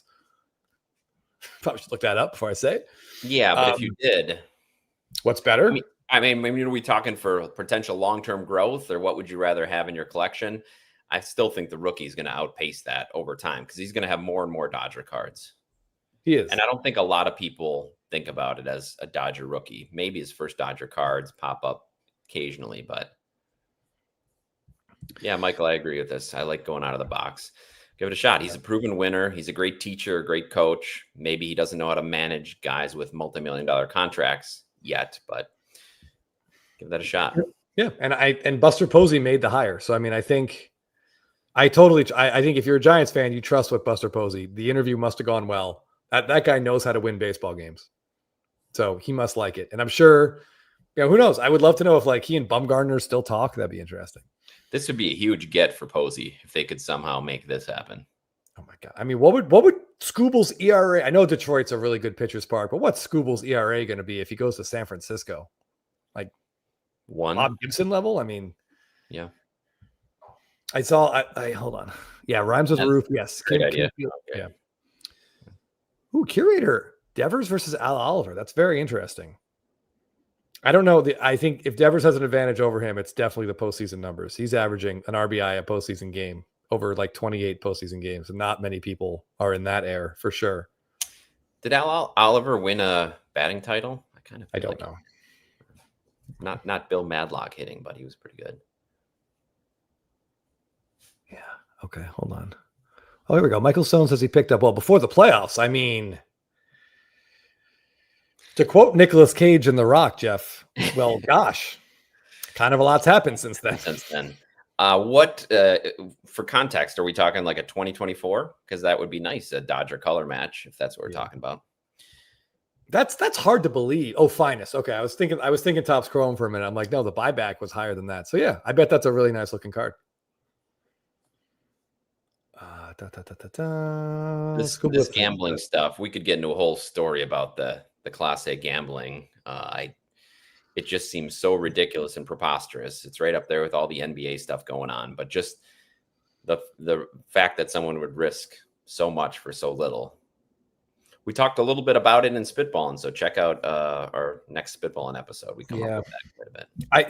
I was first and foremost just talking about like how stupid he must have been, or like I understand you think you're not going to get caught because who's paying attention to this stuff, but I mean when the bets start changing dramatically, someone at Major League Baseball is going to notice because they're so in bed. Major League Baseball is so now intertwined with gambling. It's a little scary. But Teapot made a very interesting comment about you just don't know. You don't know what's going on. And we should not rush to judge why these players are doing this because we don't know if they were compromised in any way. We don't know what's going on. So he's a lot, as you saw, he's much more level-headed, certainly than I am. So he made me kind of rethink how I felt. So I'm just going to wait and see what more information comes out. But yeah, it is a shame. And it's not surprising, though, given how much these pro sports leagues are in bed with the major betting sites. And as I said in Spitballing, it's a business. It's a business for the leagues. It's a business for betting sites, for DraftKings, for FanDuel, for ESPN Bet. It's a business. So this is the best way for them to increase the value of their business. But it makes it a little hard on people watching the games, kids growing up and seeing that that's an accepted part. And also baseball players, young baseball players. Some of these guys, even though they get the speech every spring, how you can't bet on baseball, it's in their face all the time. And with player prop bets, it's not going to hurt you to throw a ball. What's the hurt? So a lot to it, a lot to dig into there. Yeah, absolutely. And Michael, I think it's Michael Stone here. Oh, yep. Yeah, this is my favorite thing to come out of all of this was the story about the Pajes. Like he threw a pitch that wasn't even close and Pajes hacked at it. Yeah. And that he got a text about it. Right. So it wasn't, he didn't even throw a strike. It was such a bad pitch that no one could swing at it, but someone did. But yeah, the prop bet has to factor in. It didn't factor in who he was facing, which is pretty funny. Any first pitch to Pajes is probably a strike. Like, he's going to, he's going up there swinging. Yeah. Yep. Boy, in the playoffs, he was brutal. Chasing majors. This is a great topic. This should be one of our off-season topics. Maybe next week or the week after. we can dig into this a little bit because it's a big vote. It's a really big vote, especially with the new rules that baseball's installed about players being on subsequent ballots, especially with these steroids guys. So once they get cleared off there, if they're not going to make it with the era committee, they're not going to get a chance to make the Hall of Fame for a long time. So it's worth digging into. There's a lot of good big names on there. Dale Murphy, Don Mattingly, a couple of our favorite players as kids. Yeah, and obviously a whole bunch of steroid guys. So yeah, this will be. Let me get that here. We can just look at this picture here. Hold on. Yeah, Al Oliver had a nice career. Not a huge WAR guy, so that's similar to our guy Devers. While you're here, curator, how many home runs did he end up with? I know he wasn't as prolific maybe as some other players, but that's a nice graphic there. Yeah, that looks pretty good. That's from the I've gone back and forth on this a lot, but my current stance is that I don't care. Okay, that's a good stance. I mean, like specifically, I don't care about guys using PEDs. Like I put them in the Hall of Fame. If you want to just say on the plaque, Barry Bonds, he played in the steroid era. He took roids and he was the most incredible hitter that we've ever seen. I'm totally fine with that because I enjoyed it. I watched all of his at bats pretty much. It was must see TV. Him versus Eric Gagne. I still go back and watch that on YouTube. And that's two guys who honestly were at that point more steroid than man. Like they have more growth hormone in them than a Purdue chicken. And somehow, I mean, now we're penalizing them retroactively. Bud Selig's in the Hall of Fame, and he was the commissioner who was like, have at it, fellas. So I don't understand why we're punishing these guys for entertaining us so thoroughly for like a decade. That's generally my stance. So Al Oliver, 219 homers. Devers passed that this year, didn't he, Chris? Didn't he get to? I think so. I think he's home runs, or did he get to 200? I think he's past 219, but I'm not. I don't know exactly. People love home runs, so if he can continue to play, maybe he's can surpass Al Oliver. Yeah, I agree with what you're saying. This a lot to dig into here. I'm wearing my Brewers legend, Gary Sheffield, his jersey. I see him on here too. And to me, it's the Hall of Fame. Yes, it's for all-time greats, but it's also supposed to represent the game. Yeah, okay, Michigan Cards and Graphs. I know Lou Whitaker, Scott Narod, a lot of this. It's supposed to represent the era of baseball, and it's hard to tell the story of baseball from 1990 through 2010 without a bunch of these guys on this picture and many others. So I feel like, yeah, maybe you just say that on the plaque, but they still should be in there. Yeah, that's my stance right now too. So yeah, I just think guys already in, as Destin for Caitness says, whether they were in the Mitchell report, which supposedly wasn't supposed to be revealed. And yes, in 2003, I think it was 2003. Yeah, they did league-wide testing, and if a certain percentage failed, then they were going to institute this policy. The idea was that the testing was completely anonymous, so much so that the vials were never supposed to even have anyone's name on them. Yeah. So obviously enough people failed that it triggered the new rules, but some names have come out that were on that list. We haven't gotten the whole list, but some names have supposedly trickled out. I'm not buying those names because I don't think there was ever supposed to be a way to tie the samples to the names. And that we never got the full list to me means I just don't know. So yeah, Ortiz is one of those guys who supposedly was on that list. Sosa was as well, but I don't know. I don't know what to think about it. Yes. Anecdotal evidence about Beltre as well. And he's in the hall. I don't know. I don't know how you differentiate for sure who wasn't on versus the people you think might have taken it. Yeah. But also if you enjoyed watching the playoffs in like the year 2000, when we have like a roided out Clemens try to murder a roided out Piazza, I mean, come on, 2003 and 2004, those ALCSs between the Red Sox and Yankees. I mean, those may as well have been like WWE matches, Jeff, with the amount of HGH and roids on those rosters. Giant. Absolutely. I mean, does it matter? Did that make us enjoy it more or less? No, this isn't the Olympics, Yeah. And maybe it's something about getting older too. The older I get, the more I believe that I would vote these guys in. Sheffield, for all the attitude issues he had and bouncing around teams, he was one of the most feared hitters at the plate. And when he was in the box with that bat waggling, I mean, I think he was one of the greatest players of that generation. So I would have no problem him getting in either. Yeah, and he also like for all the bat speed, for all the fear, Jeff, Sheffield didn't strike out a lot. Right? Yeah, Can you imagine now? Yeah. And I'm willing to bet that there isn't a single person who watched baseball who was over the age of 30 who never took a wrapping paper tube or a wiffle ball bat, and did something like this in their backyard. And then probably it was tough. I had to come to terms with this, Mad City Brew. I get it. I had to come to terms with this. But he was young and stupid and a kid, a high draft pick who got a lot of money, who wanted to play in a big city. I get it. So if you don't like him, I understand. Yeah. Crazy Cryptid with a little callback here. Looks like Eric Gagne also trimmed up, if you can believe it. But anyway. Jay Irseth, Palmeiro was a tough one. I mean, do we draw the line at guys that actually failed the test? When the Major League Baseball said, here are the rules and we are testing, and then some of these guys still failed? Yeah, I think that's different. So your Manny Ramirez, your Robinson Cano, your Alex Rodriguez, your Palmeiro, absolutely not. Absolutely not. But the guys before then, I'm okay with it. I'm not sure what you mean, Crazy Cryptids. 3.7 WAR. He had a huge WAR before taking roids. And that's and that also assumes that we know the exact moment he started taking them. Right. Whatever that number is. I mean, when his head grew 6 sizes, probably. I think he had like 70 or 80 WAR before he juiced up, like post 1998, if he saw the home run race. And that seems to be when he.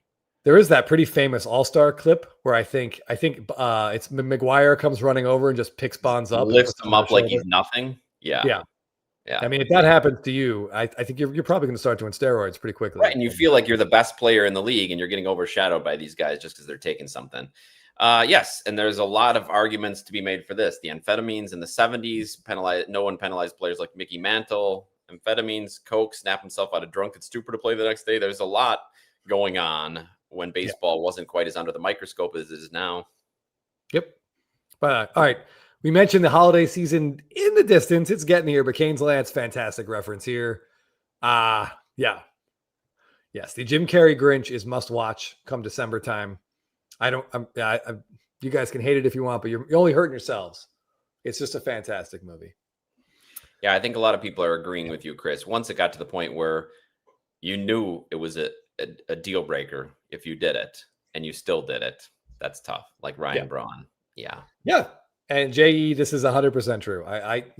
Well, a lot of people strongly don't like him, but he is absolutely. I still think I want to see him. I've said this before. Get Jeter off those post-game, postseason TV shows and put Bonds right there, and people would be glued to the screen. You listen to Bonds talk hitting. Any of those old videos when he would help out as an assistant coach, just the way he talks hitting.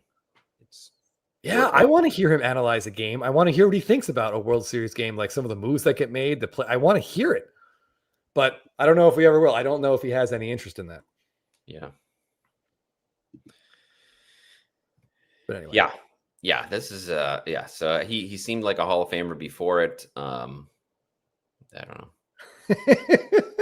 This would be absolutely insane. Can you imagine if Shohei Otani roided up for a season? He shows up in February. He just completely jacked. He's like 260 pounds. And just hits like 87 home runs at the All-Star break. And people are just like, what? Ay. But anyway. Oh, Justin for Caitness. I'll take any breathing human if they can get John Smoltz out of the booth. Not a fan of Smoltzy. He's pretty divisive, I have to say. As a Braves fan, I'm okay. I sort of adapted to it, but I can hear why he does not have, or he has a lot of detractors, Jeff. And yeah, someone else was asking about, I think it may have been Kate or someone else, but yeah, the Bonds market. I think a lot of people in the collecting and the hobby world have come around on Barry Bonds and just see the numbers and how great he was. And I think one thing about Smoltz is he is very competitive, Jeff. Like he's one of the most competitive people the Braves ever had. Like there are stories about them getting into like almost fights about ping pong in the clubhouse with Smoltz. So I think when he sees teams, perform better in these spots than the Braves did, I think he gets a little angry about it. Gets salty about it? Yeah, when he sees like the Dodgers two-peat or a repeat, and the Braves couldn't do it. I'm sure he's a little bit annoyed. Yeah. He sees anyone pitch really well in the playoffs, and in his mind, he's like, I could have pitched better. And he gets annoyed by it. That's just kind of the kind of person he is. Like he's very competitive. Yeah.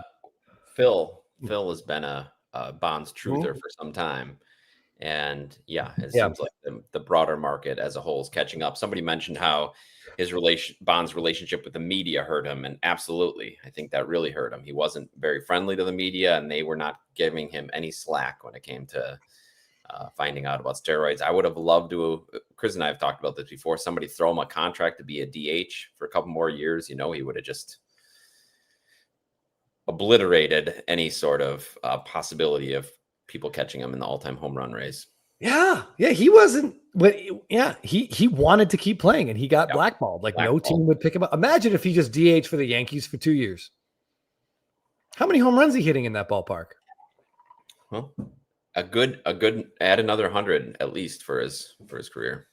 Yeah, it's a shame. We all missed out on it for better or for worse. I think from our 90s friends, this is true, but it's spreading beyond that now. Now it's getting into people who don't specifically collect 90s, but want to collect the GOATs and the all-time great players and the players from when they were kids.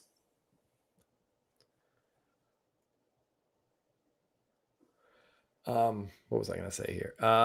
ST Pliskin, we're getting into a very heated argument with someone about this, like in the early 2000s. And I'm like, think about Barry Bonds. He has the best hand-eye coordination in the league by far. And he's able to, you can throw whatever you want and he'll get the barrel of the bat and to the ball. So now he's on steroids. You're right. It's not making his eyes better, but he can already do that. So now the bat's getting where the ball is, but it's going 8 miles an hour faster, 10 miles an hour faster. Balls are gone. He's hitting everything 50 feet further. It absolutely makes a gigantic difference. It makes a huge difference, but what most armchair quarterbacks don't realize is they think it helps you hit the ball. And if you can't hit a major league fastball, that you could take as many roids as you wanted, and that's not. It's not going to make. Yeah, you're right. You're right. That's a good point. It's not going to take a nobody and make you able to hit. It's just if you're already able to hit, you're going to be able to hit it further and harder. Chasing Major is another guy who's been ahead of the curve on Bonds. Smart. Yeah, Sadaldis, Maddox has agreed. He said Bonds was the easiest player to pitch to because if it matters, you just walk him. Yeah. Maddox has some incredible interviews. Like Jay Earth says, he would get one pitch a game sometimes from a guy that's specifically on the roster to get him out, and he'd hit out of the park, sometimes the stadium, and then he'd walk 4 times. Yeah, I still want to see where exactly that home run he hit off Percival in the 0-2 World Series landed. I feel like the Angels should commemorate it, find the seat, because I can't see it. I've watched that highlight 100 times, Jeff. The ball just disappears. And you see Tim Salmon, his jaw hit the floor. But yeah, I want to know where that seat. What do they say is the measurement on it? I think the estimate that I saw, I think they talked about it after Otani hit that ball out of Dodger Stadium against the Brewers. Sorry. Which I think they said that's one of the longest postseason. On that. Yeah, I think they said that it's one of the longest recorded postseason home runs. And they said the Bonds off Percival. At that point, a guy said on MLB Network, it was 485. But I think that's shorting it. Yeah. Timmy Two Hobbies makes a great point too. The pitchers, a lot of pitchers were on it. Help them recover faster, fast twitch muscles. Oh yeah, building muscles, getting in the gym. Everybody was, not everybody, but on both sides of the ball, it was helping people. So you're also penalizing the players who were hitting off of the pitchers who were using it. Absolutely. All right, so we are at 1 hour and 40 minutes. Let's get to some cool IG cards we saw, Jeff. Yeah. I'm going to start with this one because it seems pretty apt. This post comes from Contrarian Cards. Okay. And so what we have here are Topps doing these MVP parallels, or they do award winner variations with kind of a cool background. I've seen a couple of the 2024s. I've not seen a 2025 yet. That looks very bright. But in hand, these cards really shine. They got a cool sparkle to them. So here we have Otani last year and the Judge this year, and we're going to get, well, we'll get 2 more of these next year, Jeff. But they're numbered to the year. So the Judge is numbered to 24 and the Otani is numbered to 23 as the years, that they won their MVPs. Those 2 cards are awesome. These are really, really hard to find. Yeah, and to see them both together. Yeah, I've seen the Acuna, the 2024 Acuna. There's been a couple floating around eBay in the last 6 months or so, but I don't know. I just can't quite pull the trigger on them. SFO Sox with a great point here. All this PD talk just highlights why Pedro is so amazing. Yeah, he's got to be a top 5 pitcher of all time because of what he did during that time. Yeah, there's a McGuire home run off Randy Johnson in the Kingdom that is must see TV. You've got it. It's on YouTube. It's like 101 mile an hour fastball meets the biggest forearms we've ever seen, and that ball is just obliterated. But yeah, the Bonds one, I think I would say it's the longest World Series home run that we've measured, I should say. But yeah, contrarian cards, this combo is very cool. This one also seemed pretty apt. Matty H cards posted this today.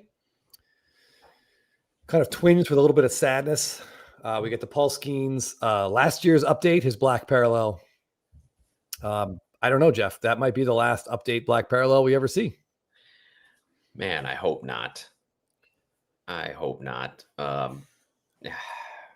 Yeah, I don't even want to go there, but congrats to Skeens on winning the Cy Young. It looks like the NL is kind of going to be his playground. The voters have shown that a big win total isn't necessary to win this award. So if he continues to be able to be out there pitching, that's going to be his biggest thing. If he can get 30 plus starts in, he might have a lock on this award like Scooble in the AL.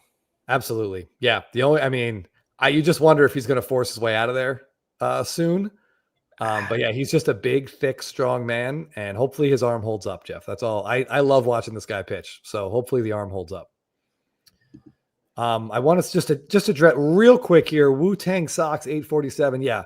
So Ephus pitches, he's a good buddy of ours. So his page got hacked. His Instagram page got hacked. Our best guess is after it was hacked, the hacker posted something whatever it was inappropriate enough. We never saw it, but Meta took his page down and deleted his account. They deleted his hockey account as well. He filed an appeal, and they wouldn't even hear it apparently. And he had a blue check mark, so he had paid for the extra level of verification. Still got hacked. Meta still said you're done. Deleted everything. So he restarted an account. I believe he said 3 times, and within a day, Meta just deleted it again. So they just, whatever reason, his IP address, they will not let him make a new account. So he's done. If you're interested in his thoughts, you can check out, there's a website called the Hobby Sentinel that he contributes on about once a week or so. So feel free to check that out. I don't know if we're ever going to see him on Instagram again. I don't really get what Meta's doing. All it would take would be a 5-minute look into his account, and whatever was posted, it was very clearly not him, but they just don't seem inclined to do it, which is a shame. And it's honestly terrifying for those of us who have been on Instagram for a long time. Yeah, he could lose everything you've posted. Yeah. Yeah. Jeff and I joined IG in 2020, and I think he was about 6 months after us, Jeff.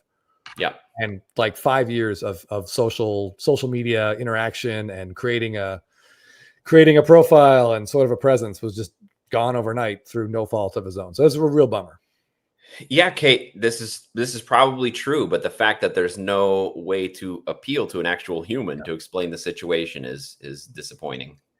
Yeah, I think he got someone at some point, and I think he was just told the decision was final, and that was it. They're not even going to go back and review it. So sounds like J.E. Ursa has some experience dealing with meta workers, and that seems extremely disappointing. And yeah.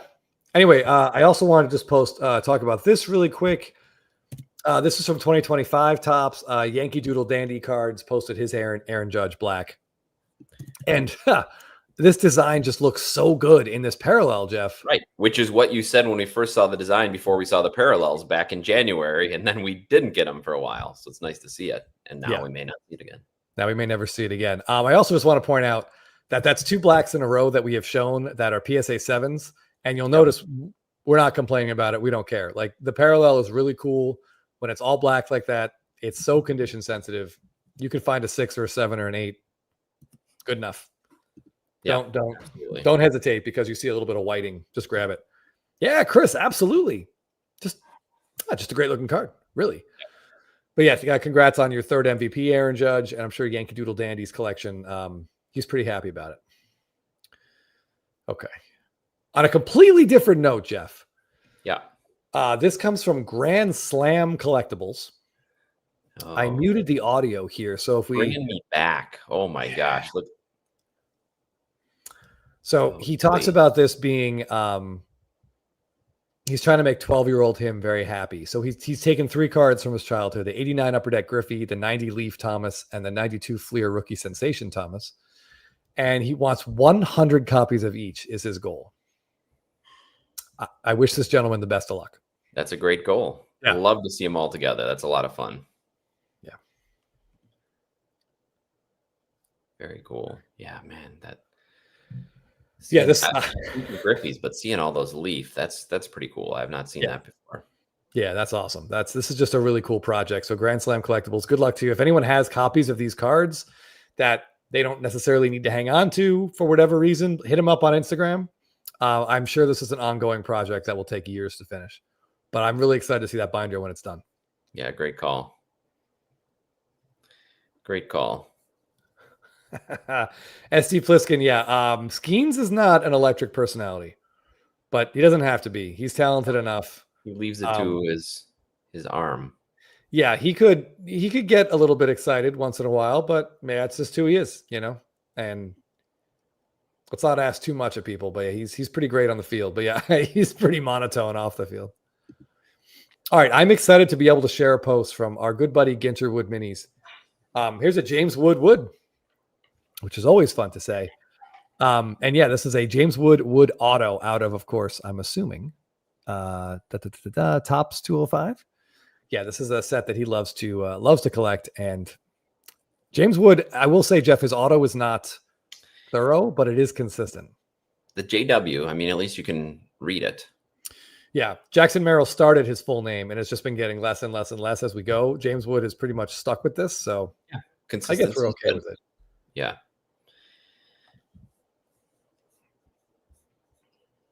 Okay, hold on. Chris, while you're looking for your next card, I do just want to bring up, if you remember, we talked about on the show, our friend Stuart, who watches the show, had pulled a gold Logo Man patch redemption.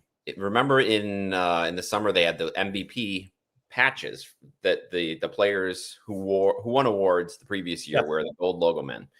Yep. So he pulled one. He pulled a Judge Otani dual Logo Man patch, and has been getting the runaround from Topps. He's still not gotten it. Have you seen any of these show up on any of the marketplaces?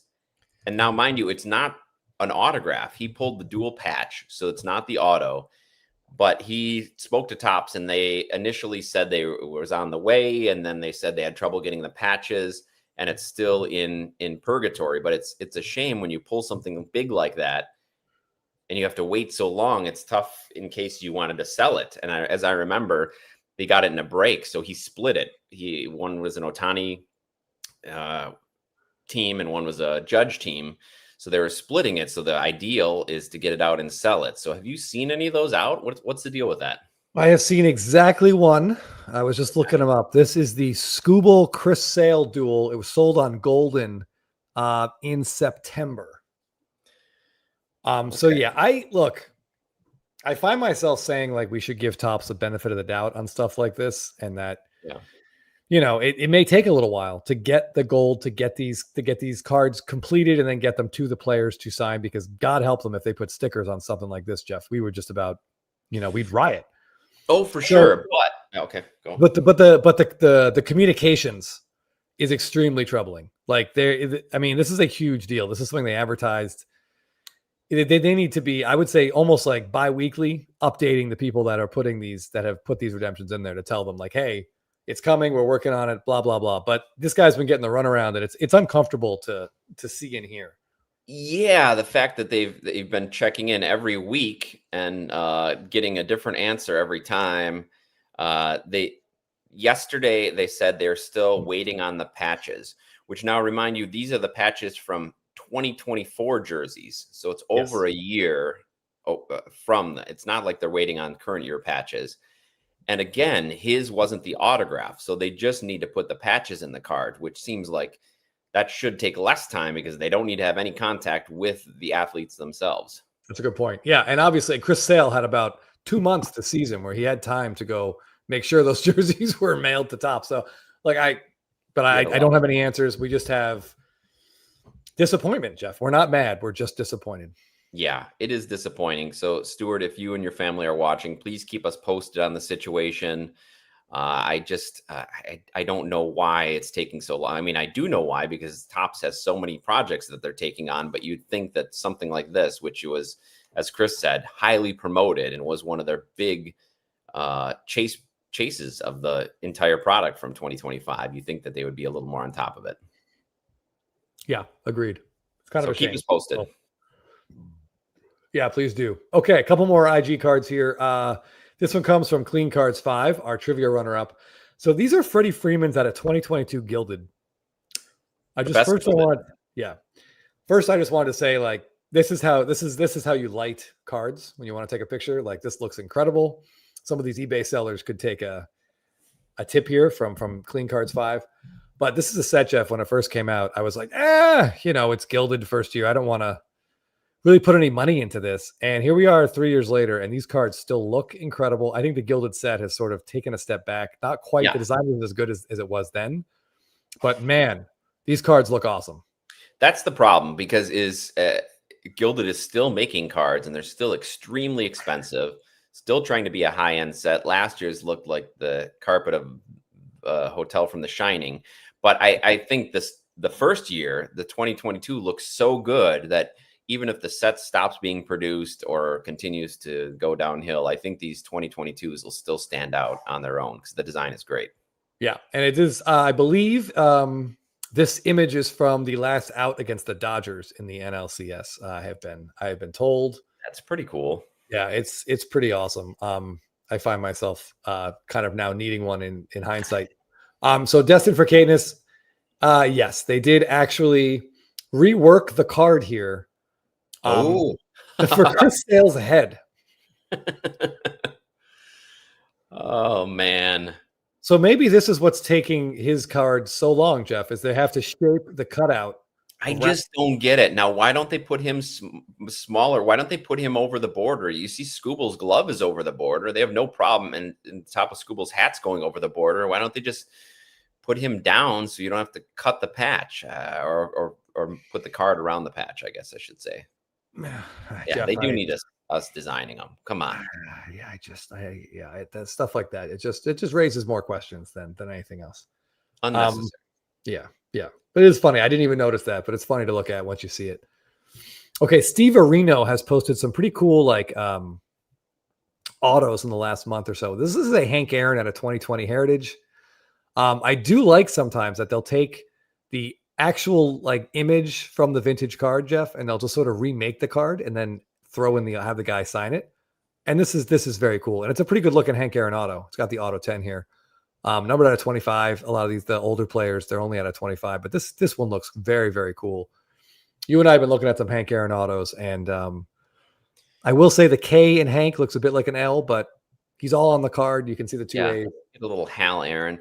Yeah, and this came up in a recent discussion, a recent would you rather, I believe, on Spitball, and where we talked about the new version of these cards, or would you rather have the original but not in very good condition? Would you rather have that one signed and not pack pulled? And I could see arguments for both ways. This looks great. This is a very cool part of a collection. Yeah, I see people in the JE and Canes Lance. The latest Gilded set was a huge disappointment compared to the way it used to look. And I like that JE's 3-year-old calls them mermaid sparkles. That's funny. Okay. Next up, Canadian to the Hobby was here with us earlier. I wanted to share this post of his. He is a diehard Blue Jays fan, as he should be, and just a great collector and a gift to all of us on Instagram. But he has a great post, not wallowing, as I'm sure a lot of Toronto fans were, and I would absolutely have been had I been a Blue Jays fan as a Braves fan. Trust me, I know how that situation feels. But this is just a fantastic post. Some cool cards of all the big players on the team. I like the ball. And yeah, he says it's a season to remember for the boys up north.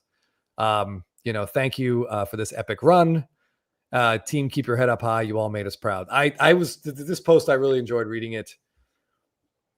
And the time he took together to put that smorgasbord of cards together. That's a very surprisingly rational take from somebody in the hobby. I know how frustrating it can be when our teams lose, but the Blue Jays put on one hell of a show, and it was appreciated by baseball fans all around the world, and not just from Canada. So it was a great World Series. This is a very nice post. Yeah. Okay. All righty. Were you gonna say something, Jeff? I just wanted to show one ridiculous thing, but go ahead. I'll get it queued up. All right. While you're queuing that up, another Blue Jay post. This one comes from Newbies Cards, or I believe it's M. Newbert if he's still with us. Yep. This is a Vladimir Guerrero Jr. Gold Refractor from one of the best sets of the last 10 years, which is the 2020, the initial finest flashback set. These cards are just gorgeous in hand. Jeff and I used to watch a lot of breaks when people were trying to get we watched 20, 50 box breaks of this. These cards are just awesome. We have a few of them still. Nothing quite as fun as this one though, unfortunately, but very cool. Ooh. Yeah, I believe this was the set that kind of pulled Chris back in to the hobby. So that was it did. The nostalgia pull was too much. Was just too much. Doc, Canadians in the hobby might be the most Canadian-esque take of all time. Yes, that's good way to put it. That's fair. There is. Yeah, this was I guess, what was that? 2000. The first year of Heritage is what, 01? I think. Yeah, and this it looks awesome. All right, hold on. All right. While you're pulling up the next one, I just wanted to show this is a recent post from earlier tonight commemorating the 4-time MVP from one of my most favorite, but also most humbling Instagram accounts to follow. Yep. I got look at these heaters on here, Chris, from 2717 DK, a collector from South Korea, basically an entire rainbow and then some worth of what many of us, including you and I think is best. Otani's best rookie card. Is just pretty great. Yeah, I mean, I don't know if ever there was another use for that. What was it? A George Michael song that we put over our SSP video, Jeff? I think this song would be pretty apt. This is a very sexy, arousing video that this gentleman posted. Yeah, that's and as Kate says, that's what $250,000 on the table looks like. I think it might be more than that. I don't. It's tough. I don't really know. I mean, the golds are sold for $60,000 on Fanatics Collect. That's a good point. What are the oranges going for? It's got orange 3 oranges in there. Yeah. Actually, $250,000 is probably pretty right. Yeah, that's probably spot on. That's what it looks like in cards, and that's amazing. There's not even an auto in the bunch, and I'm sure he's got plenty of. Yeah, there you go. So sometimes, as I said, it can be, I gotta get quite AC humbling going on in seeing here, these cards, but it's a lot of fun to see. Yeah, Doc's cards is. I'm not jealous. You're jealous. Yeah, this one.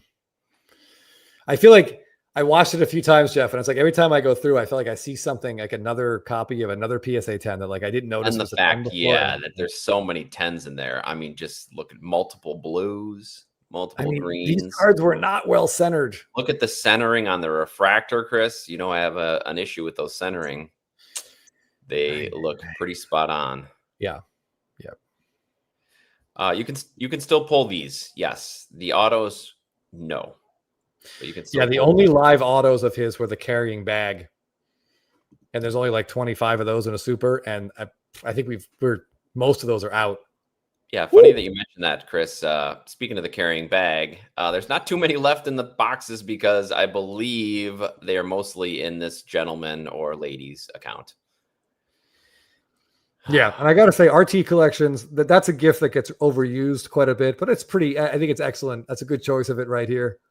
Yeah, I love that card, Jeff. We had a chance to pick one of these up, and it was just I think our buy-in would have been $30,000, which we didn't have, and we're like, all right, well, if we just liquidate X, Y, and Z, you know what?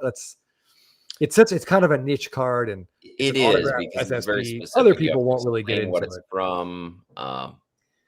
Whoops. That said, I'd be happy to have it. Yeah, it's okay. Don't worry. I picked up this Rafael Devers auto, so Great. all's well that ends well. Yeah, well, I got this Giannis Black out of 68 from the new Tops basketball. Oh I can't believe he's got 2 of these. And by the way, there is one of these up on the Fanatics Collect premiere that ends a week from today. So we are very excited to see where that goes. Yeah, so if you want to take a look at any more of these, he does have the non-auto. Of course, I mean, it's not just Bowman stuff. So if you want to see any other Otanis, maybe Kanji Auto, Archive, some Bowman's Best, feel free to roam around this account. Right. I mean, JE, those probably mean more to you than these Otanis mean to this gentleman. Or this little Christmas tree of Otanis. It's incredible.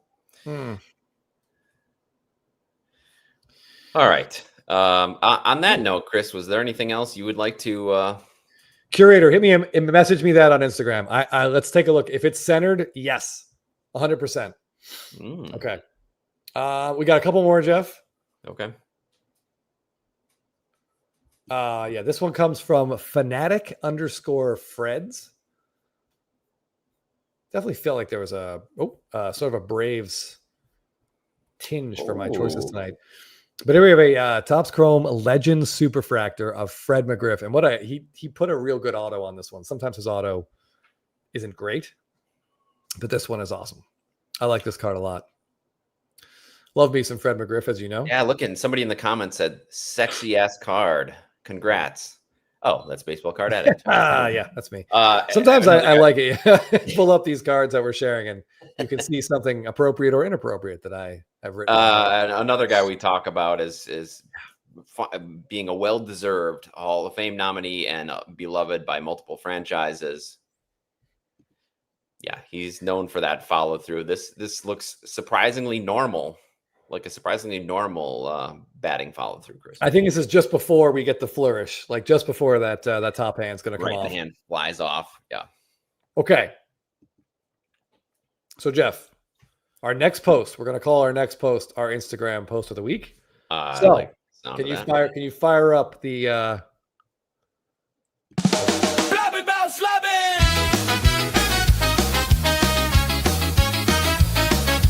Instagram post of the week! Whoa. Okay. This week's Instagram post of the week. I realize it might not have the same flair following up that South Korean gentleman, but sorry about that. Our Instagram post of the week belongs to so many slabs, friend of the show, friend of both of ours. And he is a sneaky Otani collector, I have to say. And his very sneaky. Very sneaky. He had this Sapphire 1010. And he what's the word I'm trying to say? My brain revealed it. No, like he sold a bunch of cards to get into this one. Consolidated. Thank you. He consolidated into this card earlier last year, said nothing about it, waited in the reads until just now to post it. And it's incredible. It looks great with that other blue auto. So Brandon, if you ever see this, congratulations. These two cards are amazing.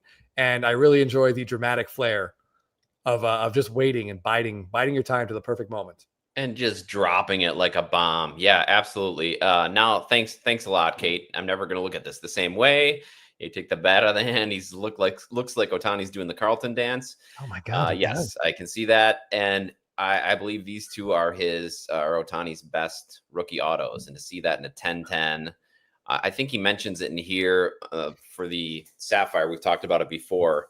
There are, there's a pop too. Yeah, the only other parallel of this is an orange. And there are actually more orange out of 25s on the pop report than the blue. And I think the blue does look better. These look great together. So congratulations on those. Whatever you consolidated to get into, I'm sure that you aren't missing at this time. No, for sure not. I think there is also a red, like maybe numbered out of 5 or 10, and the Superfractor surfaced sometime last year, but the blue looks the best. Like you can really get the white and the red of his jersey. There's the sapphire shine. Like, yeah. And obviously we're just talking about the one on the left, Jeff. He also has the one on the right. Which, as we talked about when we looked at the non-autoed version, definitely his best rookie card. Here it is with the auto, a nice bold auto. The blue, and it's funny because the blue looks so good. It's not a color match. I mean, it's a color match with the auto, but it's not a color match with the uniform. But the blue has kind of stood out as being as becoming a favorite from the small rainbow that there was in 2018. Yeah, I think there's a blue PSA 10 in that Fanatics premiere that ends next week. So just, Oof. I mean, it's fun to watch at this point. You know, most of us are just sort of living vicariously at this point. But I'm curious to see what some of those cards go for, to see what the Otani market looks like now that he is a 4-time MVP winner. Well, we should get a hold of so many slabs and tell him that 10 would look nice with the other 10, and maybe he can consolidate some more to get a Bowman Chrome 10. Yeah, I don't think we've seen a Sapphire publicly sell in a long time. So, I wonder what that would go for. Yeah. I know he was expecting a child, so maybe if he wants to put some money aside for some college tuition, that would be a great time. I think this is a low estimate, I believe, Jorge. I think it For would the go Sapphire. It might be. It's closer to twice that than just the 1010 as a pop 2. If that's up on Fanatics, it'll definitely get a premium. I don't know. I don't know. It's hard to even guess, but I do know that I think a blue PSA 10 cracked 100K. The blue Bowman Chrome PSA 10 cracked 100K. So the Sapphire is a hell of a lot less than 150. Although there's less than that of the blue one out there as well. Yeah, I wonder what that one's going to go for. We'll have to watch that auction for sure. Those cards by the college. But yeah, that's our week on Instagram. There's some other cool stuff, but man, I'm still late on my SSP Thursday reel, Jeff. My eyes legitimately took like almost 4 full days to recover from SSP Thursday. It was just so many great cards. Yeah. If you haven't watched our SSP Thursday video from last week, throw it on in time and a half or double time. You'll see some great cards as we go along there. Man of which one? Of the, I think he means, Sapphire one. You're right. Thank you. You are correct. You're right. One did sell on Golden. Yeah, the 1010 hasn't sold, or any PSA 10 hasn't sold, but yeah, you're right. I was surprised because a Dynasty far outsold the Sapphire. I know the Dynasty has a patch and all, but that Sapphire, just to us, it looks better. But we are not fully in the Sapphire world yet, or the Dynasty world yet. Yeah. Oh boy, Zeke. Still have the 2018 Top Sapphire sealed box with Otani. That's one box I'd love to have in my wax collection. 2018 Top Sapphire. That was kind of the pinnacle of the Sapphire brand and product. I don't even know what those boxes are going for, but congrats on that. It's got to be unopenable, right? At the price point, it has to be unopenable. Are you guaranteed an auto? I don't remember. That was before I was buying Sapphire, so I don't know. Yeah, Zeke, let us know. Does it say one guaranteed auto in there? And the auto checklist wasn't that large, so it's not large, but really, I mean, as much as we love Devers and Acuna, you're really, for what you paid for the box, you probably only get your money back on an Otani auto, I would think. I don't know. I don't think the Acuna auto gets people too riled up anymore. Much appreciate the kind words, curator.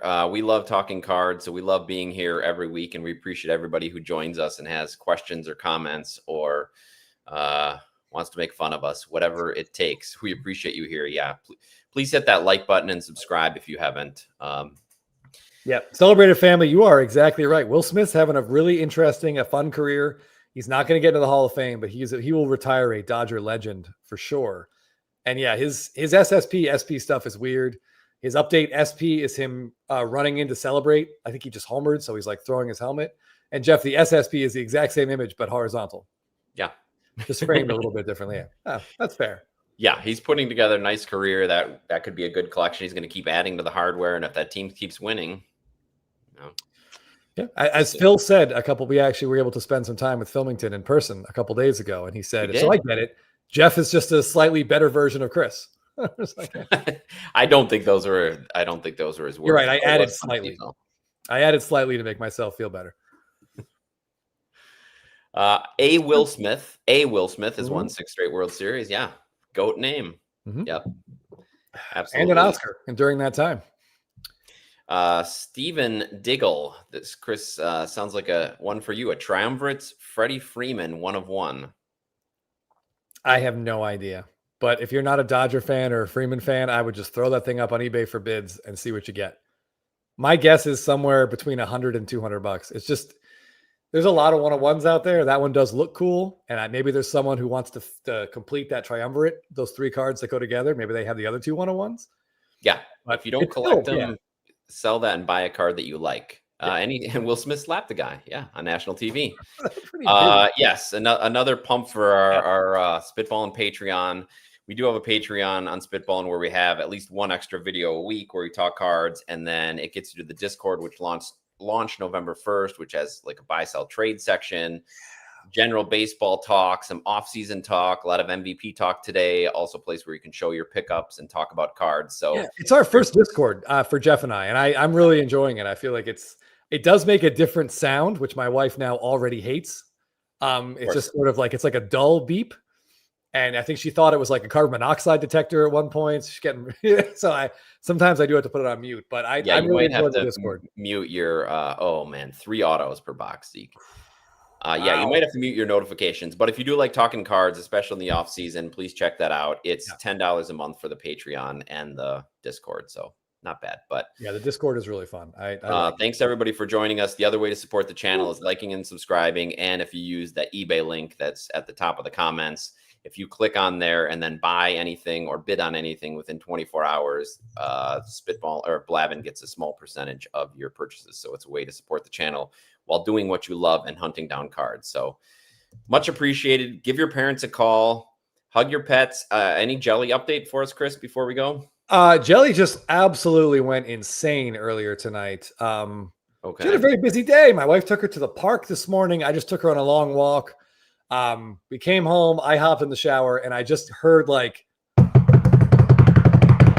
and apparently she had zoomies like around the house. And then I heard like a scream. My wife just opened the back door and she just like went bananas in the backyard for like a good 20 minutes and then took a nap. So, sounds like a full day. Yeah, like a full the life of a dog puppy. day. It's good stuff. All right. Well, thanks everybody for joining us. Please check out our videos. We've been posting a couple, including a Vlad video, something of his cardography. So places to look for Vlad, some of Vlad's favorite cards some of our favorite cards of Vlad, and any places you can look to buy them. So please check that out. Other than that, we'll see you next week. Yeah, Jeff, play us out. Like, give me that grunge one. I haven't heard that one in a while. Oh, let me get some grunge. Oh, here we go. All right, guys. Thanks so much. Appreciate it.